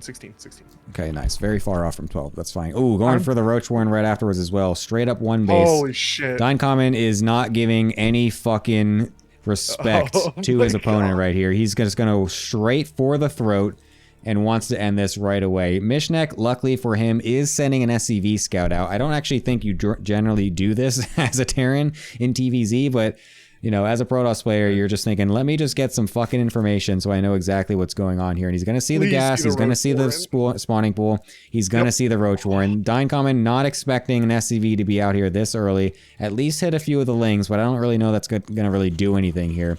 As Mishnek is going to just turtle up on one base, get a bunker with gas as well. This is definitely going to be one of the TVZs of all time right here. Yeah, the bunker choice, right? Ravagers are coming up, and bunkers are just prime targets for Ravagers. We got some lings coming up. They're not going to do a lot of damage if they go up there. They do not. The hatch does go down, so what does that say to Dine, right? Does he say that, hey, I don't think this push might work. You got information. I need to have a backup plan. Let me drop the hatch. Or is this just a build he does where he's like, it's a good opener. If I win, I win. If I don't, I have a good backup kind of thing, right? So it's interesting to see how this is coming out. The other Marine's going to come out. The factory is just about done here, so we still need the tech lab, though, so the tanks will not be on the way. We will not have tanks for this first Roach push, which is normal. Kind of the goal right now of Mitch, survive until I can get tanks. Going for the Cyclone. Okay, so he doesn't put down the tech lab. He goes for the Cyclone, so We'll see how this works out. I think that's the correct play. I think he just needs units ASAP. The other thing here, though, is that I don't think I think Dine was actually going to be going for this expansion regardless anyways. I think this is like kind of the thing he just does, where he just gets this random 3 Ravager pressure, so he can just kind of bile down stuff and kind of force the opponent to just really feel really awkward. And then he just goes ahead and macros behind it, and then does a bigger all-in later. Like, this is, I think, a very Dine common thing. And I think it's actually a really good play, because you can see that Mishnek is totally expecting this to be at a full-on, straight-up all-in and nothing else. And he's been, he delayed his CC for a really long time. He's got the bunker. He's losing supply depots now to these things. Oh, losing a Ravager, though, is really bad. What I'd like to see right now, obviously, the Ravagers are going home. That Cyclone can just pick off that Overlord right now. That's the thing that was causing you so much issue. It's giving you the high ground vision, and we are going to move out here with the 2 Cyclones. Please pick out. Yeah, there it is. It's going to pick off this Overlord here. And honestly, that looks pretty good for Mitch. It's a quote-unquote hold, right? It was kind of a fake all-in. We had that backup. And Dine, I realize that Dine is getting supply blocked a lot, obviously, with that Overlord dying kind of out of his control. But yeah, he got supply blocked a little bit earlier, and I don't think that was an extractor trick either. So we're still only on 3, 2, 1, 3 lags. He's oh lagging. Shit, we're on NA, right? Yes. Okay. You want to do the countdown for him? Yep. Yeah. Game resumes. All right, a little bit of a interruption here. So, Mitchie, obviously, he's in Eastern Europe right now, so there is a little bit of lag to, I believe, what is the Eastern server? Yep. Yeah. Makes sense. It's a little bit nicer to Mitch. You could have gone Central, so Dine got like 0 ping, but obviously. Yeah, no, we're not going to do that. That's brutal as hell. The Banshee, especially with Terran, right? Yeah. The Cloak Banshee, though, on the back end here is actually a pretty nice play for Mishnek, and allow himself to have a better chance of holding any potential follow-up all-ins, and it also does put a little bit of more pressure back on the Dine Common here if he is not prepared for this and does actually forget to make spores, because having only queens against Cloak is going to be really impossible to deal with, because there's literally no detection. So making a bunch of roaches, making some lings as well, sitting on 2 bases for now, not actually getting a 3rd base just yet. This could be a little dangerous here, because this Cloak is going to be finished up and these Banshees are going to start hitting the field. Dine Common is not at all expecting anything of the sort. He's also scouting for perhaps maybe a hidden base. Like, I don't know why we, I don't know why we're taking this path. He's just going as far out to the right as possible, just to make sure he doesn't get scouted. Yeah, it's a good play, but let's see how this works out right now. Obviously, this Terran army just kind of obliterates 5 Ravagers right now, or 6 Ravagers. There's 1 back there. Is Stim done? I don't believe so, because I don't think we've had a tech lab attached barracks. So no Stim, so it looks like we might be getting a bio play, which, good play.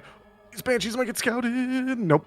Oh my god. Oh no, they're absolutely scouted. So this is the element of surprise right now is gone. So it looks like it's all hands on deck here to secure this natural. The siege tank, I think, is sieged a little bit too far back. It's not gonna really do much damage right now, and it's just gonna do friendly fire to the Marines. That's about it. And he doesn't lift the depot. Ah! Oh my god, the depot's not being lifted, but it doesn't matter because there's so much firepower, and that is going to get absolutely shut down, and the GG just comes straight out from Dine Common. 2 base all in from Roach. Oh my god. From Dine Common does not work. United States of Protoss wins the series. Jesus Christ, what a freaking build out of Dine Common. The classic Dine Common TVZ. Yeah, that was indeed an incredible match to witness right there. I don't even know what to say, to be honest, but yeah, that was something else. Congratulations to the United States of Protoss for actually coming through with a victory here. Echo Soldiers 1 win against Ardent actually coming up super clutch, apparently. Oh yeah, it did. If I got 2-0'd, we would have lost. Yeah, it's very true. Holy shit. Yeah, thank you for having me. That was really fun. I got to flex my casting muscles. Hopefully I wasn't a terrible co-caster. And again, thank you for the tournament. Thank you for the sponsors, the prize pool, biggest we've ever seen by a wide margin. And yeah, thank you for everyone in chat for watching. Wouldn't be possible without you guys. So I hope you enjoyed these games. D's nuts. Anyways, thank you for joining us here at Echo. I'll see you guys later. I'll see you later as I'm going to be joining the analysts over here. Definitely went. As well as the actual player himself, Dying Common. A bit of a tough loss there, my friend. Yeah. So, in hindsight, maybe I don't ace when I haven't like warmed up or and it's like 9 a.m. and I woke up at 6 a.m. But he did defend very well, and I am an idiot and lost a Rav. And then normally with that build they like go take the low ground, but I showed up and he had 2 tanks still on the high ground and a bunker, and I was like, well. Yeah. He also didn't realize, but those Banshees also had cloak. Oh, did they? Yeah. He definitely went. So he went Starport before CC, right? Yes. His CC was super late. I should have noticed that. I mean, I had the scouting league and everything, but it is what it is. Like, sometimes you play and your brain is off. My brain is always off when I play, which is why I'm the MR I'm at. It was a good effort, man. I appreciate the full balls of the wall attempt there to just bust him down, but it was a good try, but unfortunately, like you said, just kind of not falling where it needed to. Bull, what do you think with Dying Common right here listening to you? What are your thoughts?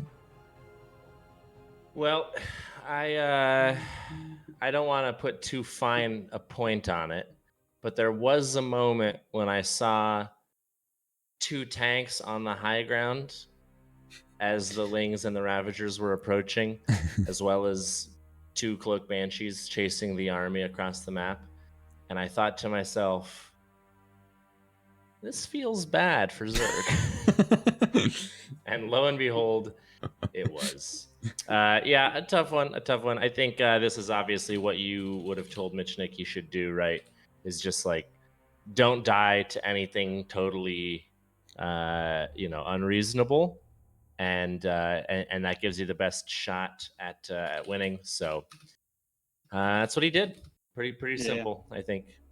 Very good defense. Good game plan. Yeah, I do respect, again, though, trying to do the off-race thing and just forcing them to do it. I do like that those mind games do come into effect here. And I mean, we've seen it in past ATLs where the forced off-race in the ace actually ends up winning it out, and it's like, just absolutely ridiculous. Wave Captain against Basie Maisie. Anyways, I'm unfortunate to see that didn't actually work out this time, but, anyways, it is what it is. Maybe next time, indeed. Thank you guys for joining me here on the cast. It was a whole nice long broadcast here, 4 hours of ATL action. Super sick. Diane, any final words here on the desk for today? It's been a good time. I will hopefully be back if there is an open slot. And now I'm going to go climbing to everyone's vast surprise. Excellent. Bull, any final thoughts here? A very, very entertaining matchup. And if you guys need more All Things Protoss Team League Season 3 Week 2 action, legend has it that I am live right now as we speak for Corsair Blue Wings versus Frequent Flyers. Wow, double dipping the streamers. Nice. So true. Excellent. Well, I'll be sending the viewers on over to your way then, so that'll be super sick to get some more epic action on the way here, because who wants to watch the Esports World Cup? Nobody does. I know that much. Not we all want to watch the All Things Protoss Team League. As we know, the winner of this does directly qualify to the EWC itself, so it's absolutely more important. Anyways, thank you guys for joining me here today. I'm going to close it out and then send you guys over to that other cast as well. So, I'll see you guys a little bit later. Bye-bye. Oh, they just already left. Okay, they didn't want to say goodbye. Great. Anyways, that's going to be that. It is going to be a 4-3 victory for the United States of Protoss against the King of Kabal. Gemini, A very wonderful, action-packed day of games. That Echo versus Ardent match, honestly, living up to the hype was just the greatest thing ever, so I'm super proud about that. But regardless, that is going to be all she wrote for today. Make sure you guys follow or subscribe, whatever, to my VOD channel if you want to catch the VODs of these anytime soon, because Korea does not allow us to say VODs on Twitch, so they get uploaded over there. So make sure you guys check that out if you want to run any of these VODs back and see the other matches. Let me see, do I have anything else to say? I don't think I do. I think that's all I got today. So thank you again, everyone, for watching. I'm going to go finish my laundry and enjoy the rest of my night watching other StarCraft games. Thank you, everyone, for coming onto the desk and onto the casting, onto the analysis and all that stuff. And yeah, congratulations yet again to the United States of Protoss on their first victory this season. And we will be sending it off to Bull for another match. Thank you guys for watching, and I will see you guys later.